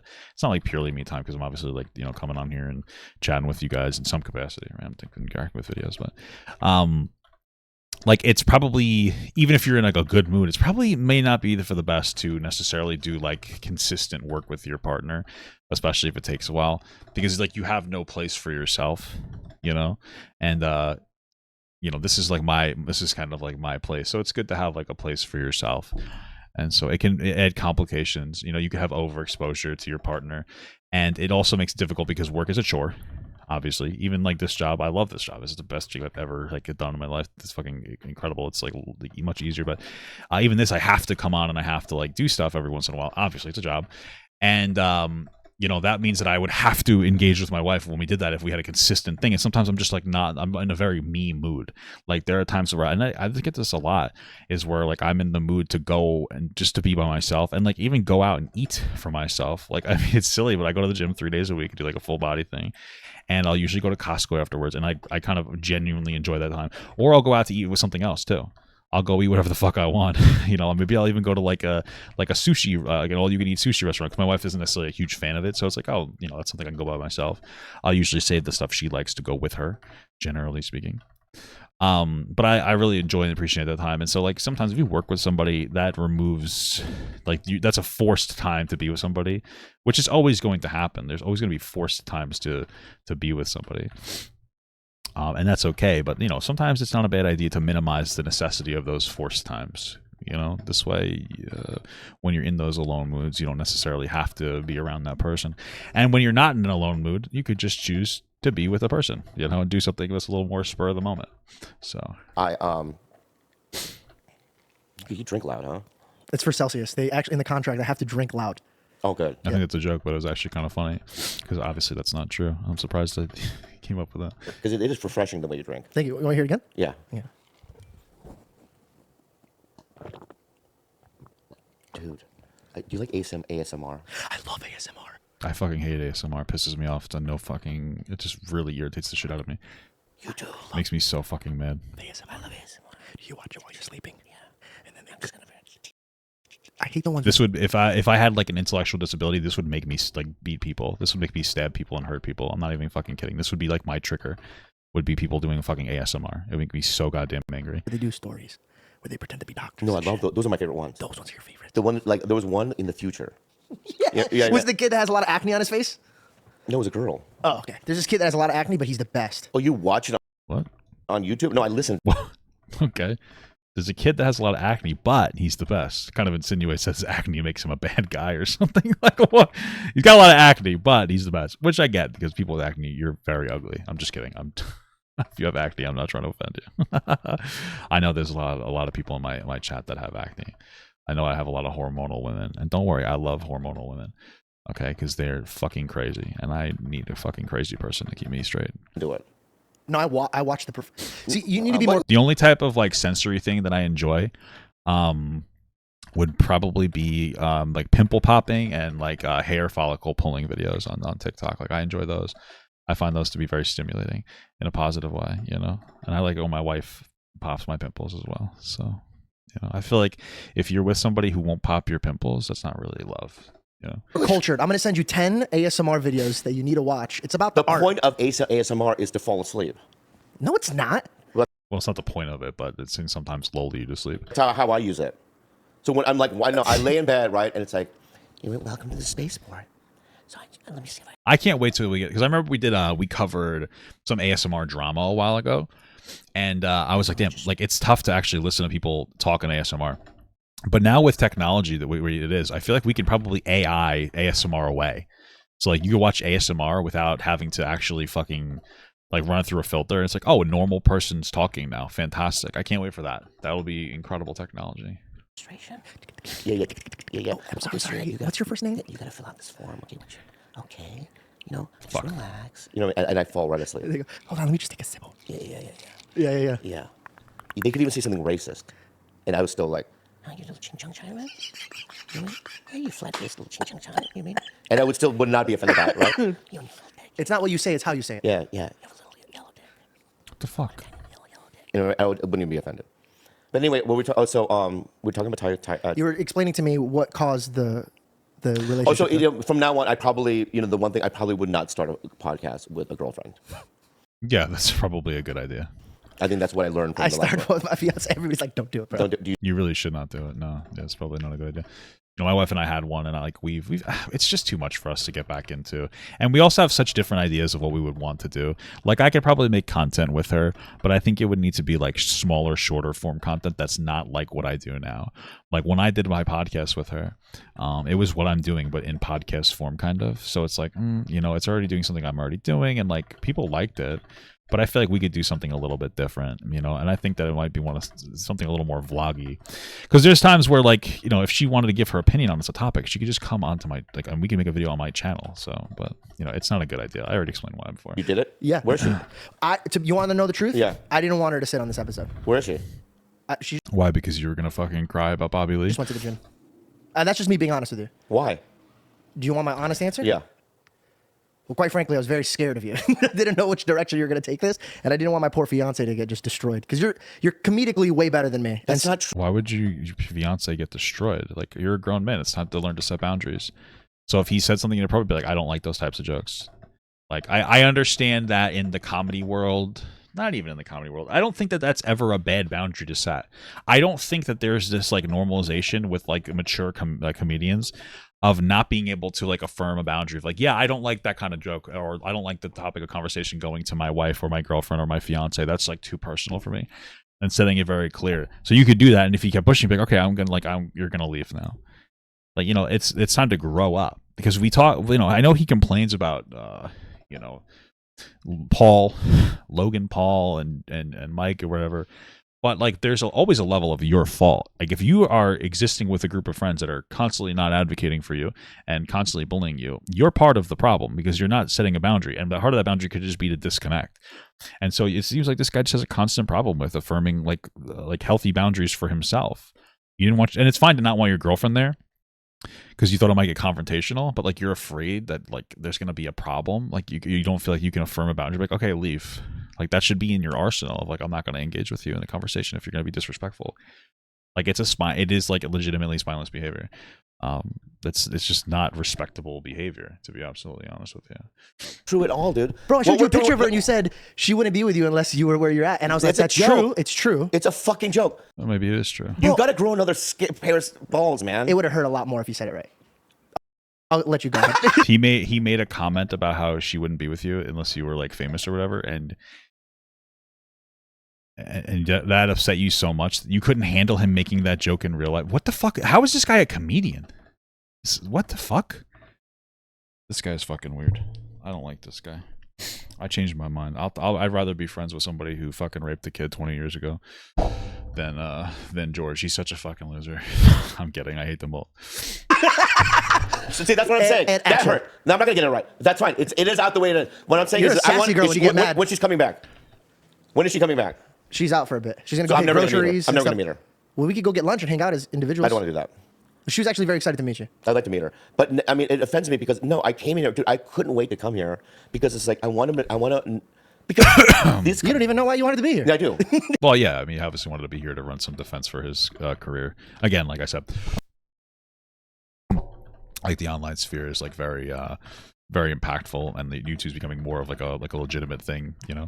So The way we're doing our podcast now is exactly the way I want to do it. Yeah. You mean we talk about serious stuff? There's some weird things. That's how I interactions. wanted it. Yeah, I just didn't know if you liked me or not. this why guy's would I come here? Bobby, look. like, again, it's not the issue that he didn't want his wife or girlfriend to fuck beat Bobby Lee. It's just the reasons around it. Look at it from my perspective, Bobby. What? Well, I went to go, tick for tack for you last time. I got buried alive. I fucking muted my mic and it didn't mute it. This is so annoying. Made me almost rethink my career choice. I thought I should go into something else. No. I've been watching clips of you too to get ready for this too, and I really think that you have muscles for this. Thank you, bro. Yeah, I really like. I think that George is an extraordinarily weak person. I really I appreciate really that, do, bro. and I like I said, let's move past it again. But it's like I will work with you for the rest of my life. Okay. Dude, you know what? I'm actually really, really happy everything happened because I feel like we would have never been this like had this interaction. And I don't think so. I really. Yeah, I think you'd still be on that podcast if that didn't happen. Yeah, dude. If you really want to be serious, I saved your life. You saved my life. Wow, you saved your life. That's pathetic. It's pathetic that you couldn't set like boundaries with your fucking friends to that degree. This guy's pathetic, dude. Bobby Lee saved my I life. saved your life, dude. Bobby Lee saved my life. And, and I want to say this too, okay? I believe, and my therapist disagrees with me. I believe everything happens for a reason. I believe so. Like, for I believe some so. reason, I just meet. Your your therapist is wrong. I mean, maybe. It's possible. Oh, that's a little too loud. I don't know. It's possible that everything happens for a reason. I think that's a cope. I like to look at it like that. Like, I had a really bad relationship in my last relationship. And, obviously parts of it were my fault too. When you're with somebody you don't really love and you force it, it becomes toxic. But, that led me to this. That's led me to being with my wife. So I do have a level of belief to that. Is it, do I think it's absolutely 100% definitely true? I don't know. That might be a fucking cope to deal with all the terrible shit that I had to deal with. But who knows? Everything does happen for- Well, don't be like that. She's a great lady. I didn't mean to attack her. Yeah, she's a great lady. I didn't mean to. What's her name? I can't say it, but it's a personal thing. I'm sorry, personal thing. So what I'm saying is I believe that I was supposed to be on that podcast. I believe that it was supposed to go down the way it went down, right? And Yeah, I believe you were supposed to be like incredibly like overly physically grabby. Yeah, yeah, that's I don't know. This doesn't communicate to me that he is like sorry for his behavior in any capacity. Like it's just gross. That's not how you would talk about something. You'd be like, yeah, it was a terrible situation and I'm sorry I did that, but like at least we're here where we are now. Like, sure, that's a fine cope to engage with, but I don't think that, dude, this guy's just, I think he's self-aware. I think everything is just like an image game with Bobby Lee, and George is so easy to play. He's such a fucking loser. He's so easy to play. He's such a weak person that like Bobby always had control over what's going to happen in the situation. He knows he can roll and like, say anything he wants, and George is going to like roll over like a dog. So it's supposed to happen. Dude, crazy that we're even going to start a podcast together one day. I think it quite possibly could happen. I think it could, bro. Yeah. And it'll be good friends. yeah, we'll see if that actually happens. We'll see how useful George is to Bobby's career. I don't know why the fuck you would start a podcast with this guy. He's so fucking cringe. I don't know. Yeah, something else. Okay. Yeah. Like, you know what I mean? Because it wasn't real sexual harassment. Well, I appreciate you not knowing how to type very well. Yeah, I think it was real sexual harassment because, he was touching on him and saying some pretty disgusting shit. And, like, that was obviously uncomfortable. And he does this continuously with different people. But you know what? You do you, brother. I don't know. We'll think about Smooth it. and hairy. Nice. Dude, smooth and hairy. Yeah. Like, And I'll be the smooth one. Oh, you're the smooth one. Dude, have you touched my skin? No. Yeah. How soft is it? That was very soft. No, I don't put any oils or nothing. That's insane. Yeah, and also He wasn't sexually harassed as much as he was harassed. I don't know. Like, I don't know why. Like, listen, here's the thing. We might come from two different backgrounds. Like, I come from like a work background. So just to be clear, like that would be sexual harassment in a workplace. That's what I'm looking at. You know, maybe you're loading it morally because some people like take that like super like insane. I don't think that Bob Bailey needs to be executed for the way that he was sexually harassing George. I just think it was like inappropriate, and he has a pattern of engaging in that inappropriate behavior, which I think is problematic, even though people are visibly uncomfortable.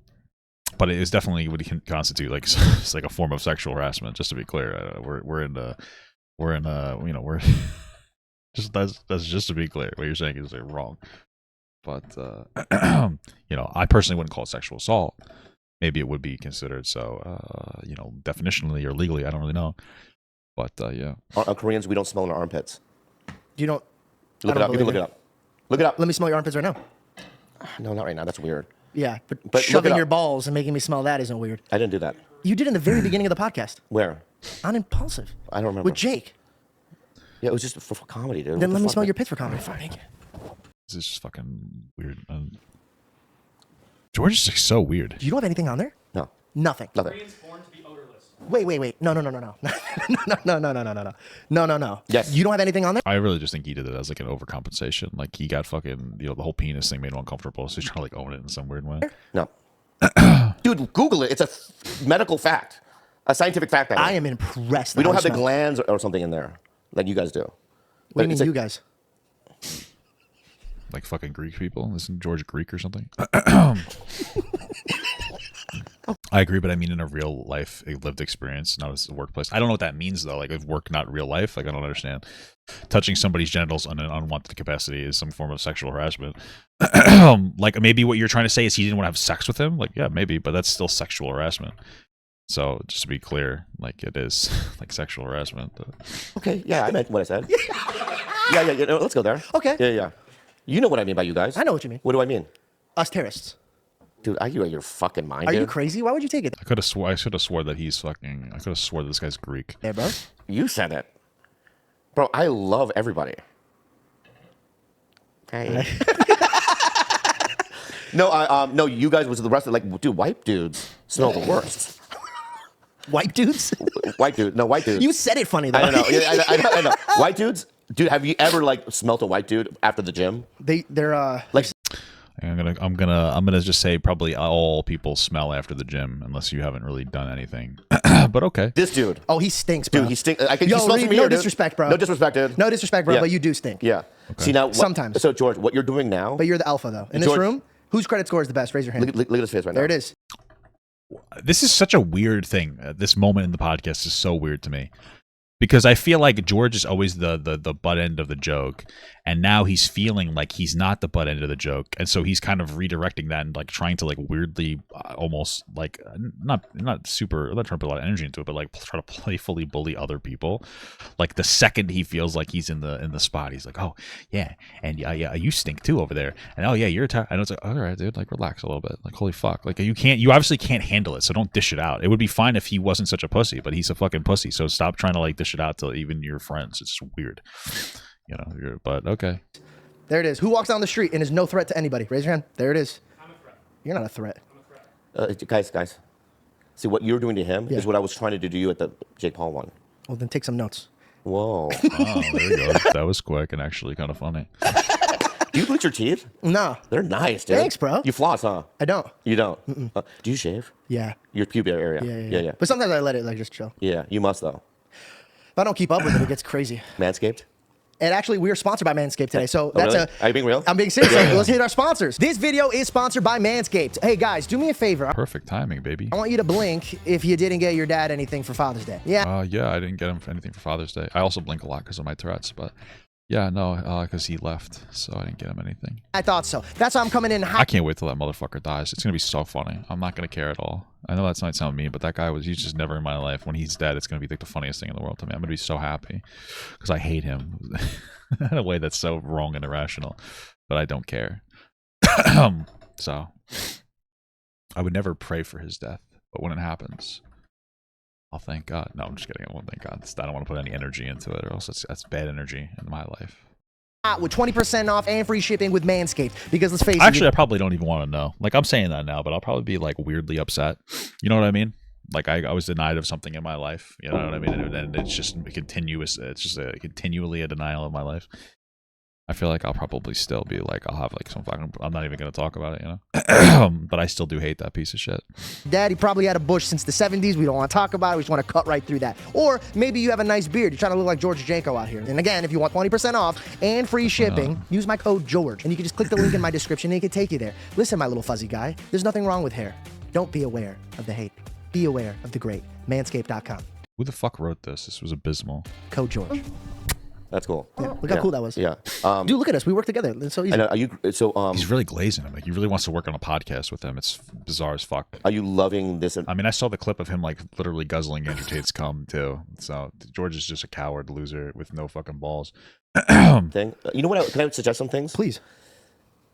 I mean, this is cool and stuff. You don't like the set. No? You're not the only one who said this, by the way. Because I can tell by the way you're looking around. And... No, what I'm saying is, I'll just say it. Go ahead. The fuck? Podcasting now is a TV show. Yeah. Okay, it really is. I agree with you. In fact, What does that mean? I believe that Bad Friends, especially, does better than most TV shows in terms of viewership. I could guarantee you it does. Yeah. So I treat it like a TV show, so that there's a set, a backdrop, you know, and Like, are you saying that you're performative on it in some capacity? Like, yeah, it's not like a hot take. Everybody is generally like a little bit like performative, especially if it's like an hour-long curated show. It's the same thing. Like, it's like, just to be clear, like a podcast is like the same. Like this podcast is really no different than like a talk show. That's what it comes down to. It's just a different. It comes off as like informal, but it's not. It's like it's just a talk show. So yeah, it's just a talk show. So there's always a level of it that's being curated, especially by a host. You know, a good host knows how to curate it better and then set the flow of a conversation. So the difference is that is like legitimately live, whereas this is edited. So the tempo and the flow with a decent editor can be cut up to effectively be forced into existence where it may not have necessarily existed in the first place.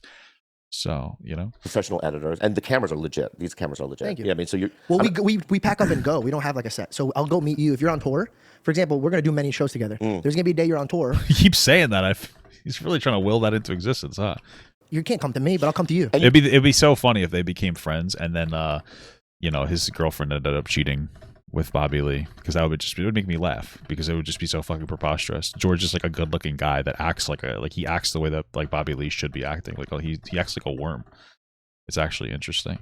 You can do that every once in a while, but what I'm saying is that because sometimes on Tiger Bill we'll do it from a different set, but mainly it's at our set. Like sometimes when you watch like Friends or something, well, not Friends, but like a sitcom, the Hawaii episodes, so sometimes they'll go to Hawaii or whatever. Yeah. But my point being is that I just think that maybe that you could do just a funner environment. Yeah, this is very dull.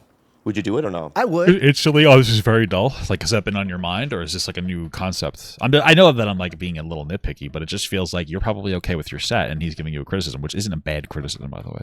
And you're instantly folding. Okay, yeah, it's terrible. It's like, relax, dude. Like you'd be like, oh, really think it's like not great? Well, then how come you haven't made that change already? Like, what is stopping you from making it seem more interesting or whatever, or I don't know, conducive to what you want? I don't really get it. I want you to. I would. I would do it for our show.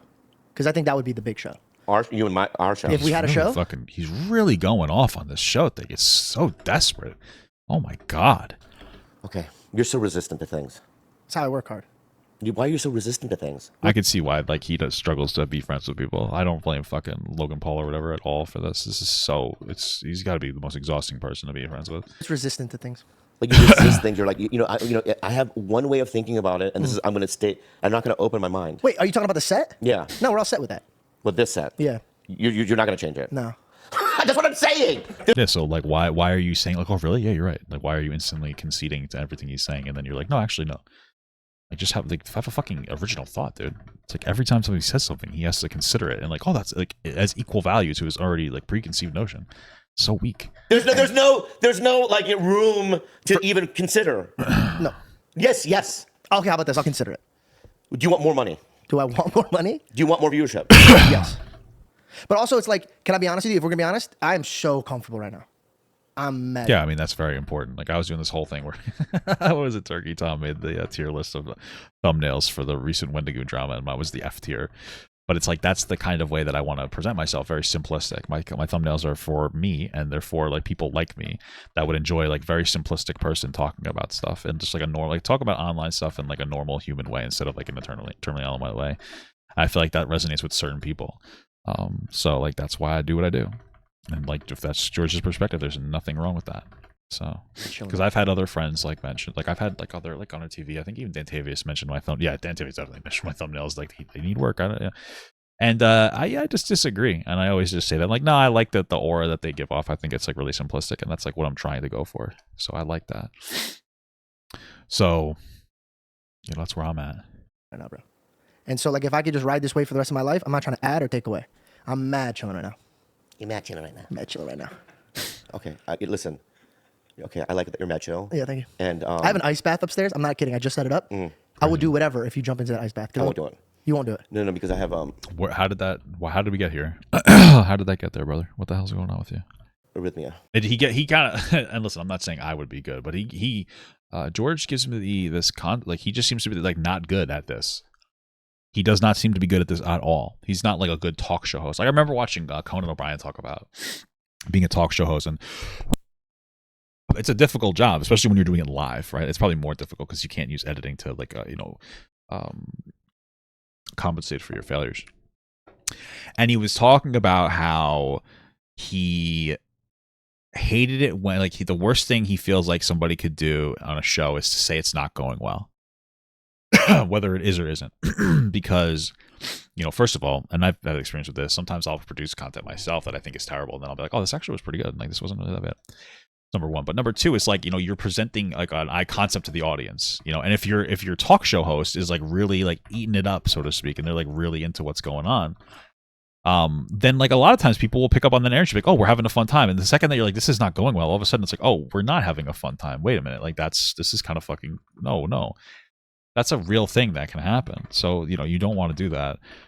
You don't want to tell people. But the point I was making is that like he's talking about the control of the situation. George does not seem to have control. He doesn't know when to sit back and like let people talk. He seems to like interrupt a lot. And I would probably struggle with that too, because I have like my brain just feels like it needs to ask a question, and it needs to ask a question or something. And so I wouldn't be a particularly good interviewer. I don't think so either. Part of that is because like I have very low short-term memory. But he doesn't seem to be particularly good at this, I just made it up. What are the odds? Do you know what are the odds are? What? What are the odds? What are the odds? Do you know what that is? Yeah. Are you saying that, or do you know what it is? Okay, you have arrhythmia. What? I, honest to God, have no idea what we're talking about right now. That was insane. What are you talking about? So yeah. It's called What Are the Odds? I'll give you an example. Just sit there and observe me and read. Read, what are the odds you drink this whole can of Celsius right now? 10. 1, 2, 3, 7. What'd you say? 6. 6. So if I would have guessed his number, he would have to do that. So what are the odds you go into that ice plunge after this? Choose your What the fuck are you talking about? range of numbers. Yeah. 100. What are the odds the reason that George and his girlfriend don't have sex anymore is because she's not physically attracted to him anymore? Well, we'll make it more realistic. Because she found out that he's a fucking cuck, and she's only staying with him because he makes money. Make it fun. It's like a gambling thing. 20. Nice. Okay, so me and you go 1, 2, 3, and we say a number, and I say the number that you said. That's Does it have to be between like 1 and 10? Like this seems to be super unrestrictive. I'd say like a fucking 1,672,504. Did you guess that too? Oh my god. between 1 and 20. You have to go into that cold plunge. Okay. 1, 2, 3, 17. Did I? Crazy. Well played. I almost said 17. I know. And once you said, I went 6. I like your honesty. There's a, that you should do the game different. Okay. You should write it down and put it in the thing. There's no room for cheating. Should we do that right now? No, we already did it. Fair enough. I cheated the system. But I learned from this. Yeah, you're learning. I corrected this. Hey, I keep learning from you, yeah, Bobby. Yeah. So, that's what a fun game. Incredible. So we can do it with anything. Yeah. Okay. Doom, doom, doom. Bobby Lee arrested. All right, what are the odds? What are the odds? Oh, you mean us do a peck on the lips like that? Dude, 1 out of 100 million, bro. Imagine I'm at the Golden Oh, I see. So if it's like 1 out of 10, I get it. All right, I'm understanding the rules now. Gate Bridge of Heaven, and he goes, "You remember what you did with Bobby on that podcast?" It's so funny because So weird. So Tony Hinchcliffe. I really just George is the kind of person who just can't think for himself. I went into a whole talk about like not questioning the Bible because it's not actually God's word and it's like people's word that like manipulate the Bible. And like this is just a classic example. Like he really thinks that being gay or doing anything gay was such a sin that God wouldn't let him into fucking heaven. Like he doesn't question anything. He's such a fucking spineless person. It's actually insane. Fucking wild, bro. I love him his stuff. too. You were on that show. I've done it before. Yeah. You did really good on that show. Like George Janko is the epitome of I was just following orders. He's that guy. You know what I mean? Yeah. So he did the forum for the Netflix thing. It was like that's crazy. 1,000. There was 13,000 people there. 13,000, whatever. That's crazy. Yeah. As a podcasting show. Yeah. Does that not make you dream? I'm going to show you something. When I showed up there, I was literally like in shock. So are you close with Tony? I love him. How close are you? We're not best of friends, but like we're close. I mean, you can call me about anything. He has my number. Christ is the fat guy. What does that even mean? Or we talk about serious things. So this is like it's cool that I have a new audience. I think it's from my shorts, so that's cool. So this is me showing up there, right? Oh my goodness, bro, that's crazy. So when I went up there, I saw Ari Shaffir go up, and he went up on stage with no pants. His dick was out. No. Wow. Yeah. That's crazy. What? Yeah. At a stadium. Yeah. What is what's the funny to that? I don't understand the joke. How's he that was possible? wearing a Kobe jersey. He cut out a hole, no pants, and his penis was his balls just sinking. And he just walked up on stage with his penis and everything in front of 13,000 people. Isn't that illegal? No. How is that not illegal? It's comedy. Okay. Yeah, I think that should be. It's just weird. It's just like what's funny about that? I don't really understand. And then when I went up, I saw Adam Ray. He plays Dr. Phil. Yep, great comedian. And I just, that guy's funny. I've seen some of his stuff. Some of his clips are entertaining. Waved to the place. I cheered, and as soon as I walked up to Adam Ray, we just kissed on the lips, and I got a big laugh, and it was just an instinctual thing. You know what I mean, for comedy. What I'm basically saying to you, right, is that don't inhibit yourself. Got it. I'm not saying that we should kiss or anything. I'm not saying that. What I'm just saying is that be just very aware, because in the moment there could be magic. Okay. Okay. Yeah. What do you talk about in your act? In my stand-up acts? Yeah. I would actually like to talk to you about that. Oh, let's do it. Okay, as a comic, when did you find your voice? Like your actual voice? Okay, so that's a very good question, and I'd like to get into it. I've never really talked about it. I've never really talked about it, but I want to talk about it now. Okay.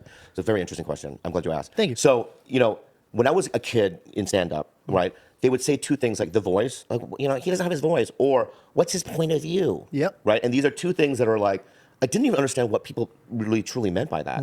And so I would write down like, what is my point of view? You know what I mean?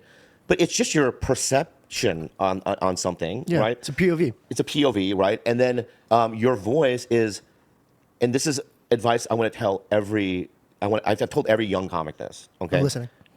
Is the reason why people aren't truly themselves on stage is the fear of bombing. So they pretend to be other comics. Yeah, it's easy to do that. Right. And they, I mean, it makes sense. You don't want to be as vulnerable because you feel like people might judge you. Sure, I get that. and they do this act where it's like, I'm doing the comedian thing, right? But what happens is when you bomb enough, you stop caring that you bomb. Yeah, it makes sense. And you get like a bigger confidence boost. You're more willing to tell like jokes. Like I know that for like a lot of more experienced, every comedian really does it. Is that they'll go to shows and they have like jokes that they wrote. They're not even necessarily good, and they just go there and they just like go, oh, how does this joke work? And they tell them and multiple times with different groups of people and see how they go. And like if you're afraid of that failure, then you're never going to be able to be successful. Because you're not going to take the risk of like something that could be really funny. Right, like people will say that my jokes are cringe sometimes. Like, yeah, I know. Like, and I'm not a comedian. I would never say that because that's much more difficult than what I do. I just make stupid jokes on the internet. But I think that that premise there is, the premise is there, of like making a joke and seeing if it lands and see if it resonates with people and see if people like it.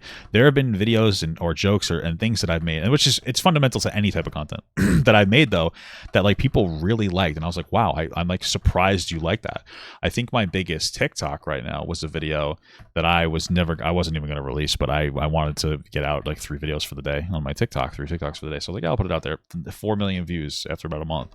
So it's like, wow, like, you have to be, you can't be too afraid. You kind of have to find that balance between knowing what your audience likes versus like taking a little bit of a risk. You don't want to be completely enthralled, and this is why like audience capture is so one of the reasons why audience capture can be so toxic is because of this. Because if you have this idea of like what you think, a part of it is that it can be negative in other ways, but one of the parts of it is that you might think your audience will dislike something to such a degree you won't take the risk in going for it.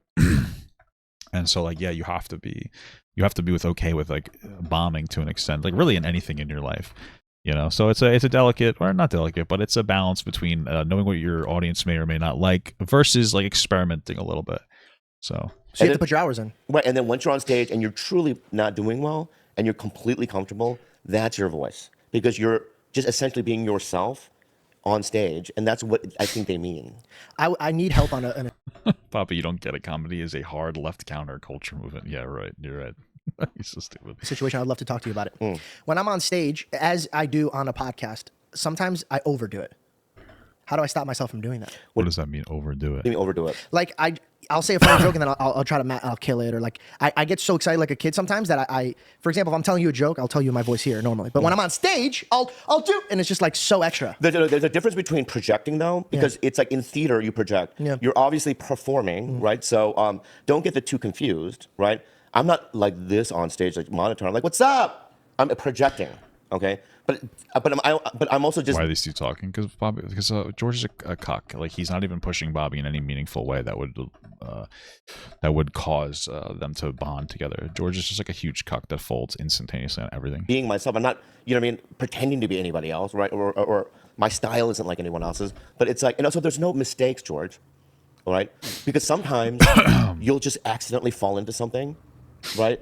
That's a mistake, but then it becomes a part of your act. So you're fearless. No, I have fear. I have great fears. What is one of the biggest fears you have right now? Not falling in love and finding somebody because you're numb. No. Well, yeah, part of it is because he's numb. Like, it's interesting that you're in your 50s and you still haven't found somebody. I mean, like, listen, you do you, but it just seems very bizarre to me. I understand, like, it takes a while for some people, but you're 50 years old and you haven't found.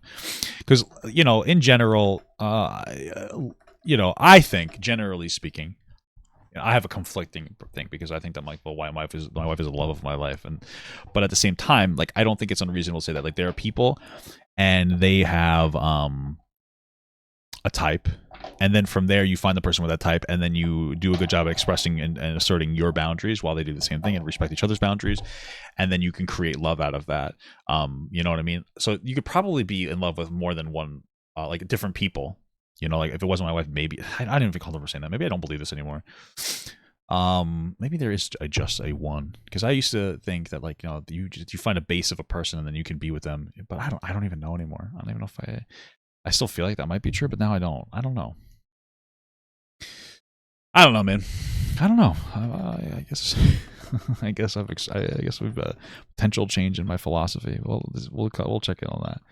We'll check in on that one later. I don't think I can have a shrunk take on this right now. You just haven't met anybody.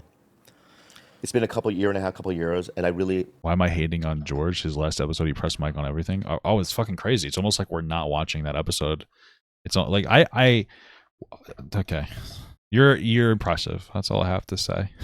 You're just an impressive person, man. It's incredible. Truly haven't met. Good for you, anybody man. That I'm like, okay, this is somebody that I could probably spend the rest of my life with, and. Okay. And as you get older, there's, you have, a checklist. And the checklist is, when you're young, the checklist is, vagina, and they can breathe, right? Right in your early 20s, there's, like, none. In fact, in my early 20s, like, a woman could have had, like, a Confederate flag. I understand the concept of a checklist, but I also feel like sometimes people get older and they get set in their ways, and their checklist becomes, like, unreasonably large, and, like, instead of putting work into the relationship, they will just like, oh, well, I don't like this, but, like, there's things that people will do that you don't like, that if you're in a healthy relationship, you can assert a boundary and be like, I didn't like that, and you can actually have that change. You're never going to find the perfect person to be with. You have to, like, relationships take work. There's, like, a level of effort that you have to put in. So Tag on their chest tattoo, right? And, like, what I mean, and just be like, I hate chinks or whatever, right? Incredible. And I was still trying to smash, right? Right? You don't care, you know what I mean? As long, they can be, I murder. Like, okay, you want to smash, right? But, like, now my checklist is so long. What's the number one priority that a woman must have with you? Empathy. Wow. Is that so she could coexist with It's very vague, but okay. you when you make mistakes? No, it's because I love animals. I have 3 cats, Okay. and also I get affected by things that go on in the world. Like, Yeah, you're right. I'm just hating on him because he's a conservative. That's why I fucking went on like a fucking 3-minute rant about how I like Ben Shapiro in this video. the things that are happening in Israel, you know what I mean, and Palestine, really, I just cry over it, you know. Wow, incredible. It's like and I cannot be with somebody that, like, I dated a girl when she goes, yeah, I don't even know much about that. Yeah, I mean that's the general sentiment. I don't think that most people don't know much about it. So I go, what do you mean? You know, there's conflict there. She goes, no, I've never heard of that. It yeah, there's conflict over there for sure. has nothing to do with me because I live in Seattle. She's right. I can't I date mean, if that issue means a lot to you, it's fine. I'm just saying. that person. Because she's selfish. Yeah, she has no. If she doesn't care about what's going on in the world, How in the world could she care about you? yeah, it doesn't align with my, you know, who I am. Another thing is they have to have their own thing going. Oh, I like that. You know what I mean? So you don't feel like you're raising them and you have a partner. I mean, trust me. Like, for instance, it has nothing to do with like the amount of money one's making. Yeah, you just want to see them achieve something and have some type Have of goals goal. Yeah, I mean, I understand that. and dreams and whatnot. They, you know what I mean? Because you are who you hang out with. So if they're not empathetic and they don't work hard, then you become empathetic and Right, don't work hard. right. And then there's How many how many people do I think are listening while they shower? That's a fucking wild question, brother. I couldn't even answer that question. I mean, I'm sorry, but I have to be attracted to them physically. You shouldn't be sorry about that. What's the implication that they're jacking off in the shower or what?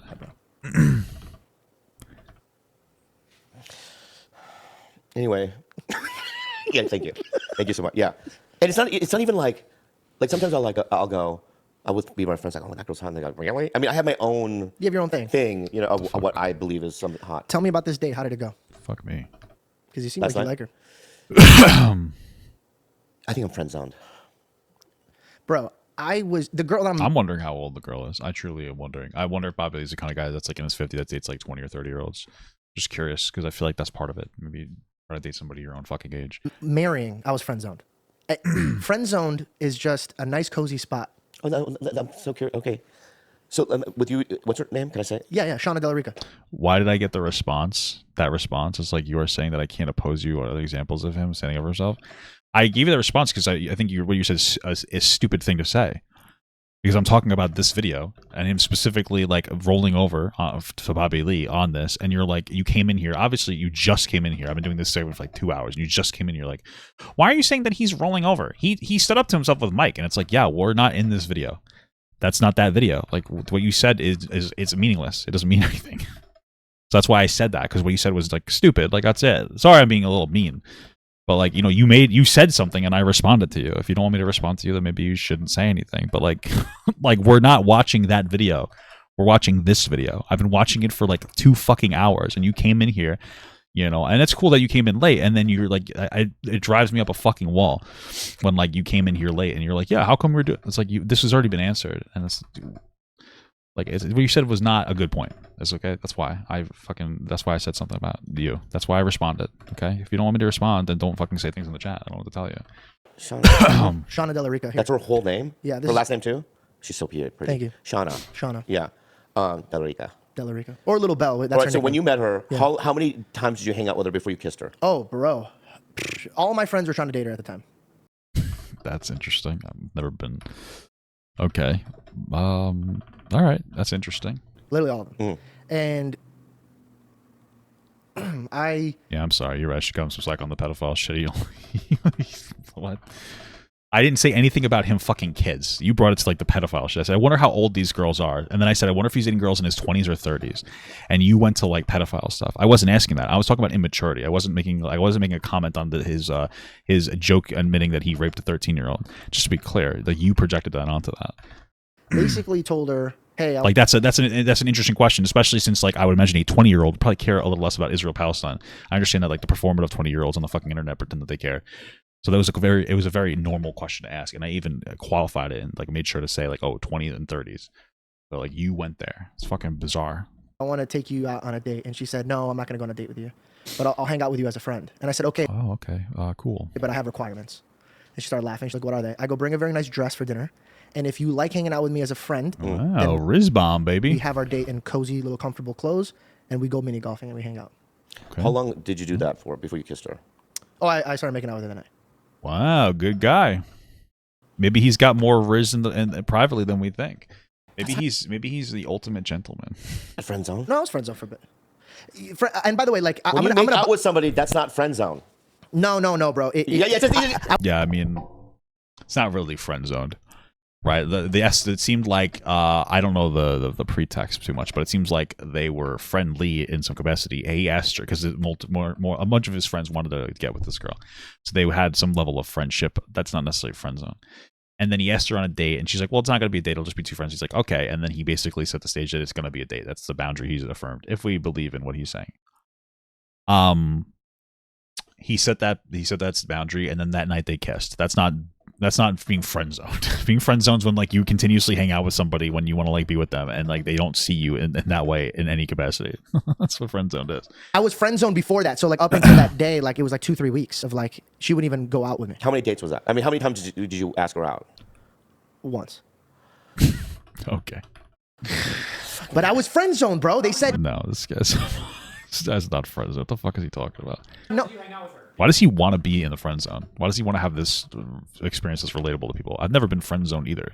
I don't give women the time of day that don't want to like be with me in the past. Like if I was interested in a girl and she wasn't interested in me, I just move on to the next one. Like I wasn't really fucking pressed over it.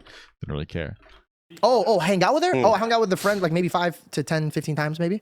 Okay, that's what I wanted to hear. Oh, yeah. Oh my God. Funny how mad I get over George. I don't think it's George. I don't care. George is a loser. I get worked up when we talk about the like more serious topics and like some of the ways that people talk about shit. But plus, like anytime someone says fucking something absolutely stupid to me, I'm gonna say something that's like, wow, this is like really stupid. Okay, because people are coming in here just saying dumb shit sometimes. They're not giving like reasonable criticisms. Like somebody before did. They were like, "Oh, I heard Bobby only said like this." It was that he, when it came to the joke that he made about raping a 13-year-old. He's like, "Well, he said he was an adult very explicitly," and I was very calmly explained, like, "No, that's like the 5th time or like 20th time really that he told that joke, and he's like been rechanging the joke over and over and over and over and over and over again, and changing the story. He always tells it as if it's something that happened, but that story changes as time goes on." I didn't yell at that person, right? So it's just when people say dumb shit, right? That's what it comes down to, and that's pretty much it. Yeah. But the date was only once, Oh, yeah, no. But for 15 times you went out with her. and hung out with her with friends. Yeah, and I was a friend. So you never did one-on-one before? Never. That? Okay. No, never. Okay. Never. All right. And I tried to. Like she went out to Malibu with her friends, and like I hung out with them. But like my first little like I'm trying to be more than friends is when I said goodbye to her friends. I said bye. And when it came to her, I kissed her hands and I walked away. Oh, that's so good. Thanks, man. That's so good. You kissed her hand? Yeah, I was like, I see you. It's so cute. Yeah. Yeah. Wow. And the first time you want to laugh? The first time I ever asked her out, she literally said no and started crying because she felt bad. Oh, really? This is a true thing. And I thought I had her too because we were like really, really close and stuff. Yeah, and we had this blanket over us and I was trying to be cute. Dude, this is so embarrassing. I was trying to be cute and like kids. So imagine like you're underneath the blanket. She's looking at you all like beautiful and her eyes are glowing. And I was like, I love you, man. I was like, you should be my girlfriend. And she just went, and I was like, whoa. Really? I timed it. I don't know, man. I feel like the story's changing. I feel like he wanted to be in the friend zone. He wants that relatable experience, I guess. Really so bad, funny. bro. I timed That's it so bad. funny. Yeah. And then, but here's what I love about you, and you just taught me something. Thank you. Is that Bobby's been telling that joke since the 1990s, bro. It's canonically a minor. That's what I'm saying. He's been telling this joke for so long, and it's like obviously a telling of like, hey, this is a real thing that happened to me, and it's progressively boom, boom, boom, and now it's recent. You got a lot of backlash last year for it. It's like actually was an adult. The story's fucking like I'm convinced it's real. And I keep saying, like, if you're not, that's totally fine. I will always be convinced it's real. And, like, that's all it boils down to. That's literally it. The story was too intimate and personal, told for too long for me to be like, oh, that's not real. That's what it boils down for me. you still was playful. I bet you were playful. Yeah. And you had the courage to even try. So I consistently tried over and over and over. And then when I finally knew that I was like, oh, I'm going to ask her and she's going to say yes to this one, I ran upstairs, grabbed the same blanket, and I threw it over us. And I said, okay, now will you be my girlfriend? And she started crying and grabbed me and kissed me and said yes. Wow, incredible. Yeah, good. Very good. I just think Very this, good. bro, like, I think comedy, it's the best thing you could give a girl, bro. How did we get here? I feel like there's just constant giant shifts in this conversation. I hope the editor gets paid really well because this is fucking crazy. The money could go so far. The height could go so far. The ambitions could go so far. Everything's legal in Mexico. Okay, well, that's why I don't want to be in Mexico. That's fucking gross. Okay. But like when you have a woman that comes home and she's so excited to see you. George, that's what I think. I feel that, actually. My wife has a similar way, and I'll be the similar way with her, too. My wife is, I love my wife. I don't think that she knows how much I love her sometimes, because I don't show emotion the same way that she does. But I love her a lot. But she gets very excited when she sees me a lot of times, and it's like, it is a warm feeling. But sometimes I worry. Sometimes I get self-conscious because I feel like my wife and I will say like I love you, and then she'll say I love you more. And I know she's being playful, but it makes me guilty. It makes me feel kind of guilty. Like, do I not show this woman that I love her as much as they do? It makes me feel a little bit self-conscious about it. What the fuck is happening? Why am I taking like insane amounts of damage right now? So that's something that I guess I struggle with a little bit. What the fuck is happening to me? I think every person wants. I'm blessed, bro. Yeah, That is my biggest blessing, bro. Like I swear, I know we've been making jokes, but when I come home and I could smell the home cooked meals and she's just sitting there like prepping things, preparing it for me, bro, it really does feel like this is the best blessing God could give me. You touch Ovender? That's fucking wild, dude. Oh my God, what a beautiful thing. You know, I would love to have you over for dinner for real. 100% I'll come. Yeah. I live 5 minutes away from here. That would be so much fun. Also, you just gave me Delete my WoW account to show her. It's fucking crazy. you just got me excited. And it might take me 5 years to find that person. But, if my heart's open, maybe it'll happen. You want to know what helped me? Jesus. I prayed about it. And you know what? You might not believe in Jesus, but after this podcast, I would love to pray that you find the most amazing woman that loves you and has your back, and maybe she could open your eyes. Pray for me? I would love to pray for you. I'm going to say also this, okay? Okay. Let me ask you a question. How do people get sober in AA? They put it on a higher power? The second step is, you find a higher power. Yeah, that's why it's not productive. That's why AA just has a very low success rate. God's cool, man. I can appreciate that. And you don't even necessarily have to blame it on the God part, but the reality is that AA being centralized around a higher power is once you get out of when you're in the sphere of people really championing that perspective or concept, it's easier to maintain. But when it comes to AA, especially rehab facilities, once you leave the rehab, that's it. You go back into the typical environment that you were in. Let's be absolutely real. You come back to the environment that you've been in for a long time, and then you get out of that. You get out of the environment, go back into the one you've been in, and that disappears. So you don't have as much support structure to be like, oh, religion's really good, and God's good and all that other shit. So it fails because of that more than anything else, And it's lazy to just be like, oh God, it doesn't get to the root of the issue. I understand that it's supposed to be like a boosting of willpower, and I get it. I can appreciate and respect it, and it can work for some people. But it's not going to work for most people. It's unrealistic, and I think it's lazy, and they really need to shift the way that they deal with people with addictions when it comes to it. Higher power should not be part of it. If not, at least not as the standard. I think if that's part of it for you, there's nothing wrong with that. But it's not, if it's in general, it's not productive. It's really not productive. What was your higher power? Mine's God. Amen. Okay? It's not Jesus. You know what I mean? But it's a God of my understanding. And I truly believe that a higher power took the obsession away from me. I don't think about it. It's not an option. It's not a part of my life. The higher power doesn't have to be God in AA. Okay. Maybe the things are already shifting without me even realizing it. I truly believe that. And everyone. But I still think that fundamentally a higher power doesn't need. I don't think that that's always productive. That's a higher power. I think getting to the root of let's say you're addicted to something. I think getting to the root of the addiction is probably the most productive way to start off that conversation, or to get to, instead of leaving it to a higher power. Not because the higher power, the idea of the higher power is to leave it to the higher power so that you don't succumb to your addiction again, or you don't succumb to those impulses, we'll say.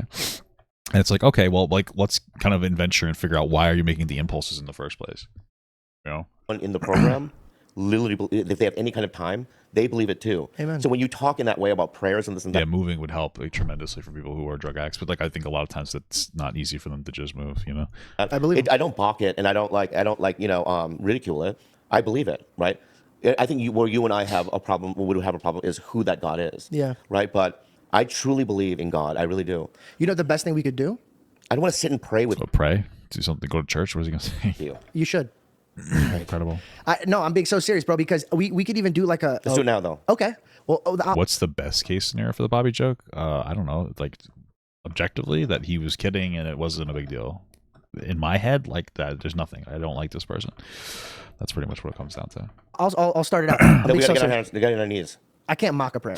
I'm not mocking it. That's how I pray. I don't pray without getting on our knees. I'll pray on my knees, but I just if we're I'm not gonna pray, mocking it. we can't mock it. We're not mocking it. All right. We have to get on our knees. That's how I pray. Okay, but if I pray and you mock, I'm walking off again. I'm not gonna mock. I don't know I'm not make fun of it. Yes. Okay, let me go get some water. Okay. Hold on, let me grab my mic. Wait, stop. You're mocking. Well, I was You're gonna grab laughing. Are you gonna mock this prayer? You're mocking it by laughing. I'm not mocking it, but Was I he know. not mocking first? Stop. He's using comedy to deflect. No, who's a mockingbird? He Me? pointed at you. You think so? I'm mocking it? He was laughing. I don't think anyone was mocking. All right, dude. All right. Hi. All right. I like this. You're not gonna face the camera? No, it's Theo Von had a trauma doctor on his podcast, and that's interesting. between me, you, and God. Can I face the camera? Absolutely. Okay. Yeah. Tommy, could you get Tommy out of here? Yeah, I like comedy. All right. We don't hold hands. I could hold your shoulder. Please. Okay. I do God. Oh, they're really doing this whole thing. Damn, they should have maybe fast forward this a little. This? Absolutely. God, I know that you brought us here for a reason, and I appreciate it. Wow. I feel like I feel like and maybe I'm wrong about this and you guys can criticize me. I feel like when you want to go on somebody's podcast, there's always a reason why. That's, I think, not contestable. It might be because that person has a lot of influence. It might be because you find that person like interesting, intelligent, engaging. You might like the questions they ask. You might like the particular thing about it. I feel like if I was somebody, and I was watching this podcast and I was like, oh, where could I go to get exposure? If I watched this, I would never want to go on here. You're first of all, the flow is obviously pretty bad. The editor's great, honestly, but the flow is not great. George doesn't seem to be particularly good at podcasting and like leading the conversation in productive directions that's entertaining for his audience. That's why they have the editor do so much legwork. I'm not saying I would do any better, right? I even said I don't think I would do particularly good, but or well. That's what you're supposed to say. But so like he's not really good at that. And then all he really has is like he's popular right now. So like what happens if that stops? Like I feel like this guy is so fucking weird. This would be such a turnoff. Like this is so bizarre. There's no problem with religious people, but it's like why is this getting so serious? And how often does this happen? It's so fucking weird to me. And Lord, I'm so excited It's just like so uncomfortable. that I made a good friend today. I ask that today that his eyes and ears are open to you. Oh and my I pray God. that not only could he have a sober heart, The girl. I pray that Bobby finds a woman that blows him off of his feet and that finds I mean, isn't that what every man wants, huh? something that's a companion and shows true love. That way he could truly understand where love comes from, Lord. Maybe he could find a dog to love or something, And I believe that you are that. God, I hope that you don't see this Is it just this podcast specifically? Like this episode is just really weird. Maybe the rest of them are solid. I don't know. in a If it's his thing, then that's fucking weird. mockery. I see a man that's truly calling out to you. And I pray that he finds you and that from there his fruits are so heavenly that he just wants to share that with the world. In your name. Maybe I'm just out of touch. Maybe there's like a whole audience of people who like love this and they're like, this is incredible. This is what I'm going here for. I think this is the most amazing thing in the world. Maybe it's just me. Yeah, religion is like a philosophy for sure, but I feel like the way that he's expressing it is fucking strange as hell. I like that, bro. Yeah, that was nice. Who would have ever thought I'd pray with Bobby Lee on a That was podcast? nice. Did I mock? Never. Did I mock? Okay. Yeah, I don't I mock. almost wish that he did because that was fucking weird as hell. Made me uncomfortable. Dude.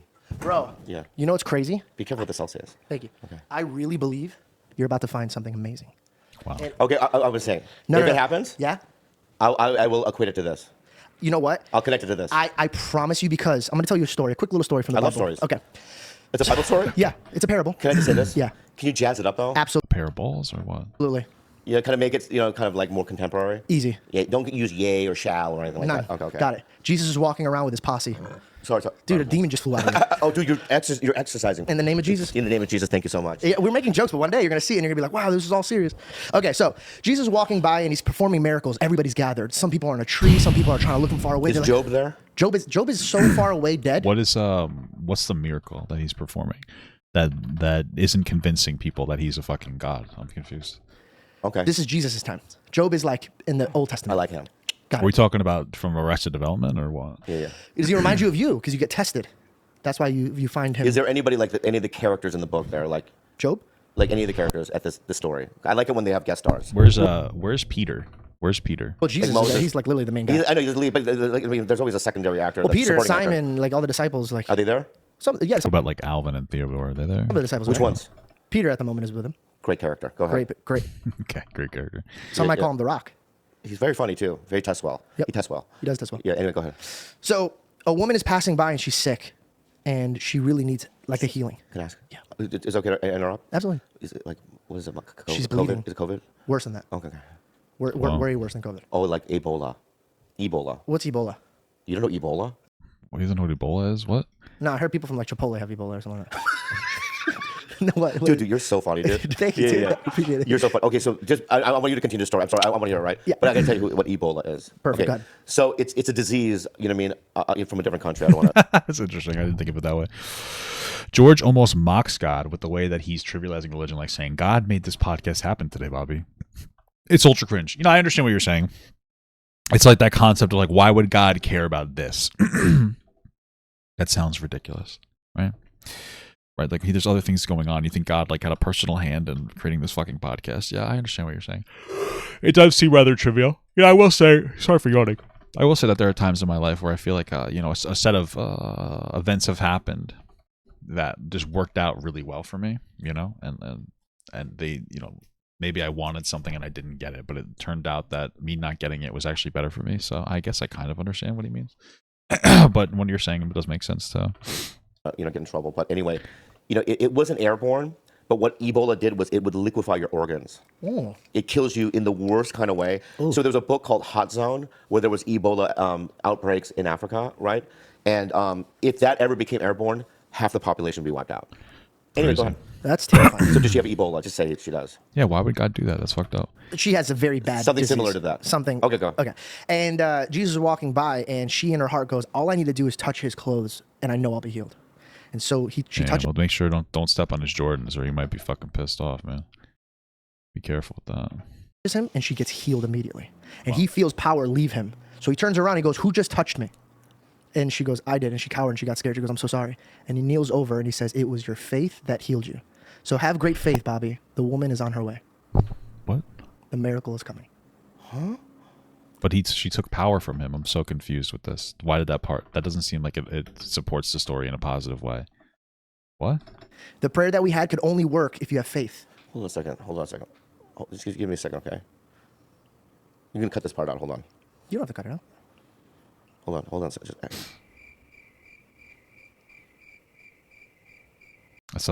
That's like the first soundbite I've seen them use. That was interesting. Come on, guys, let's fucking do this.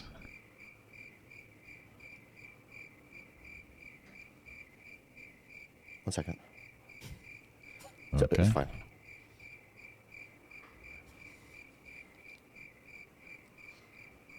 You guys cut this out or no? What the fuck is he doing? And why aren't they cutting this out? Yes.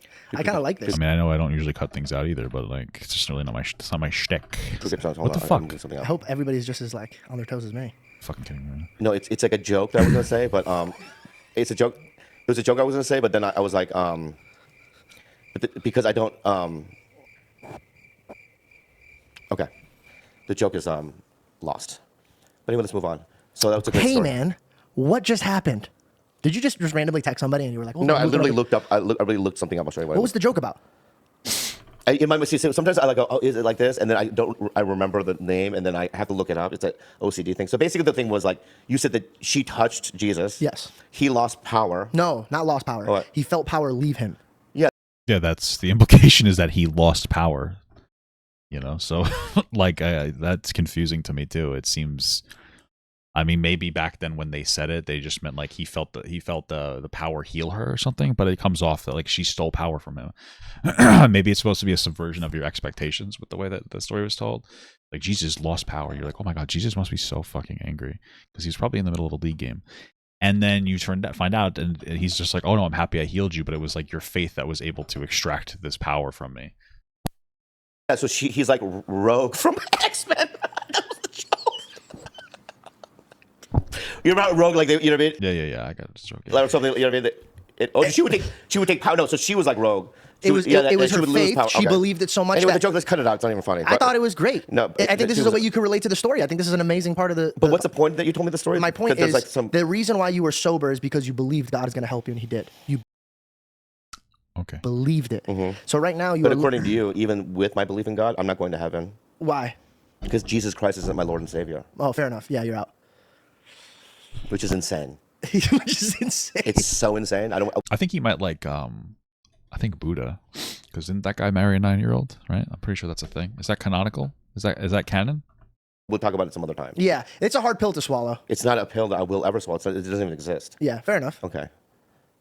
Are you mad? No, what I'm saying though is Or was that the Prophet Muhammad that fucking married a child? I don't really remember. I'm not like super up to speed on some of this. I'm really sorry. that, I mean, Like if this was our house, right? Me and you lived here. We're roommates. And some dude banged on our door. And he's like, "Yo, I heard you're having a party." And we don't know who this man is. Are you gonna let him in? yeah. Oh, okay. Anyway, how long does this podcast go? We could end it. I feel like I upset you with the whole Jesus. No, I thing. love it. No. How long does it go though? I can keep going, but I just. Who's the one who married the kid? Who married the 9-year-olds? Let me look that up. Which? Oh, it's Muhammad. Yeah, that guy married a kid. Which religious guy married a 9-year-old? That's Muhammad. Yeah, sorry guys, I got the wrong fucking answer.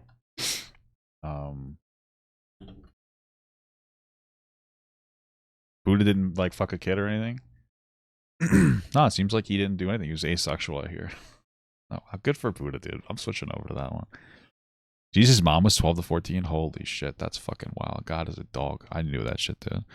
Well, you know, the age of consent, according to like every religion, is when they have tits. So that's pretty disgusting. At least that's what Sneeko says. It's incredible stuff. Thank you for the 6-month medium, God. George is such an invertebrate. He's a sheep who lets others' opinions sway him, including Andrew Tate. Yeah, he's a weak man. I struggle to even call him a man, frankly.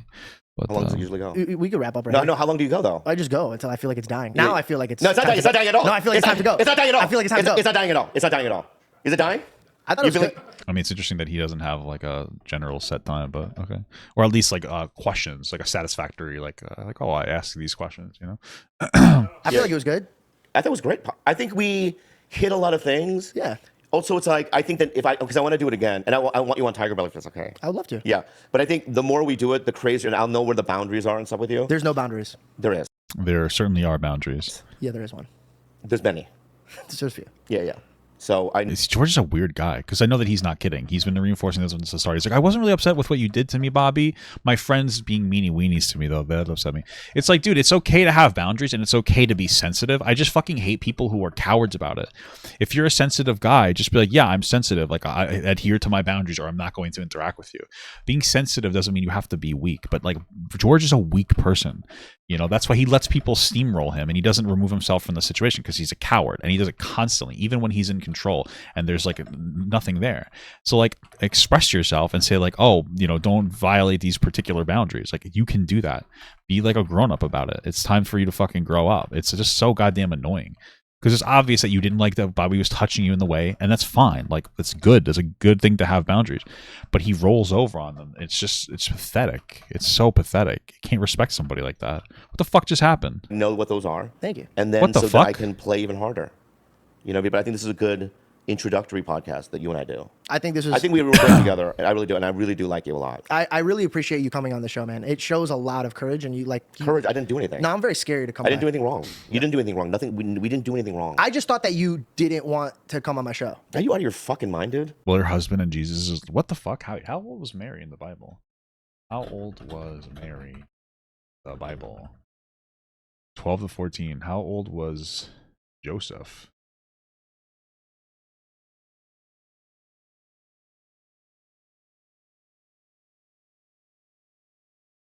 It says that he was 90 years old. There's no way. What? How old are these dudes? Mary was between 14 and 19, while Joseph may have been in his 20s or 30s. What the fuck? Dude, people are gross. Why am I locked out of here? I'm sorry. Okay. I'm sorry for even saying that. It's like, of course I wanted to. I honestly, God, bro, I'm really, really happy. This because there were so many times I wanted to go to the comedy show and you were performing, and I didn't want to like piss you off, so I didn't show up. George, I swear to Sorry. God, once that happened, I didn't Cringe. You're so cringe. even think about it until right. I found out that it was like you were actually mad. Oh, well, I'm sorry. I should have didn't just came up to know you and talked until to like you. really. I was like a couple days later. I was like, what?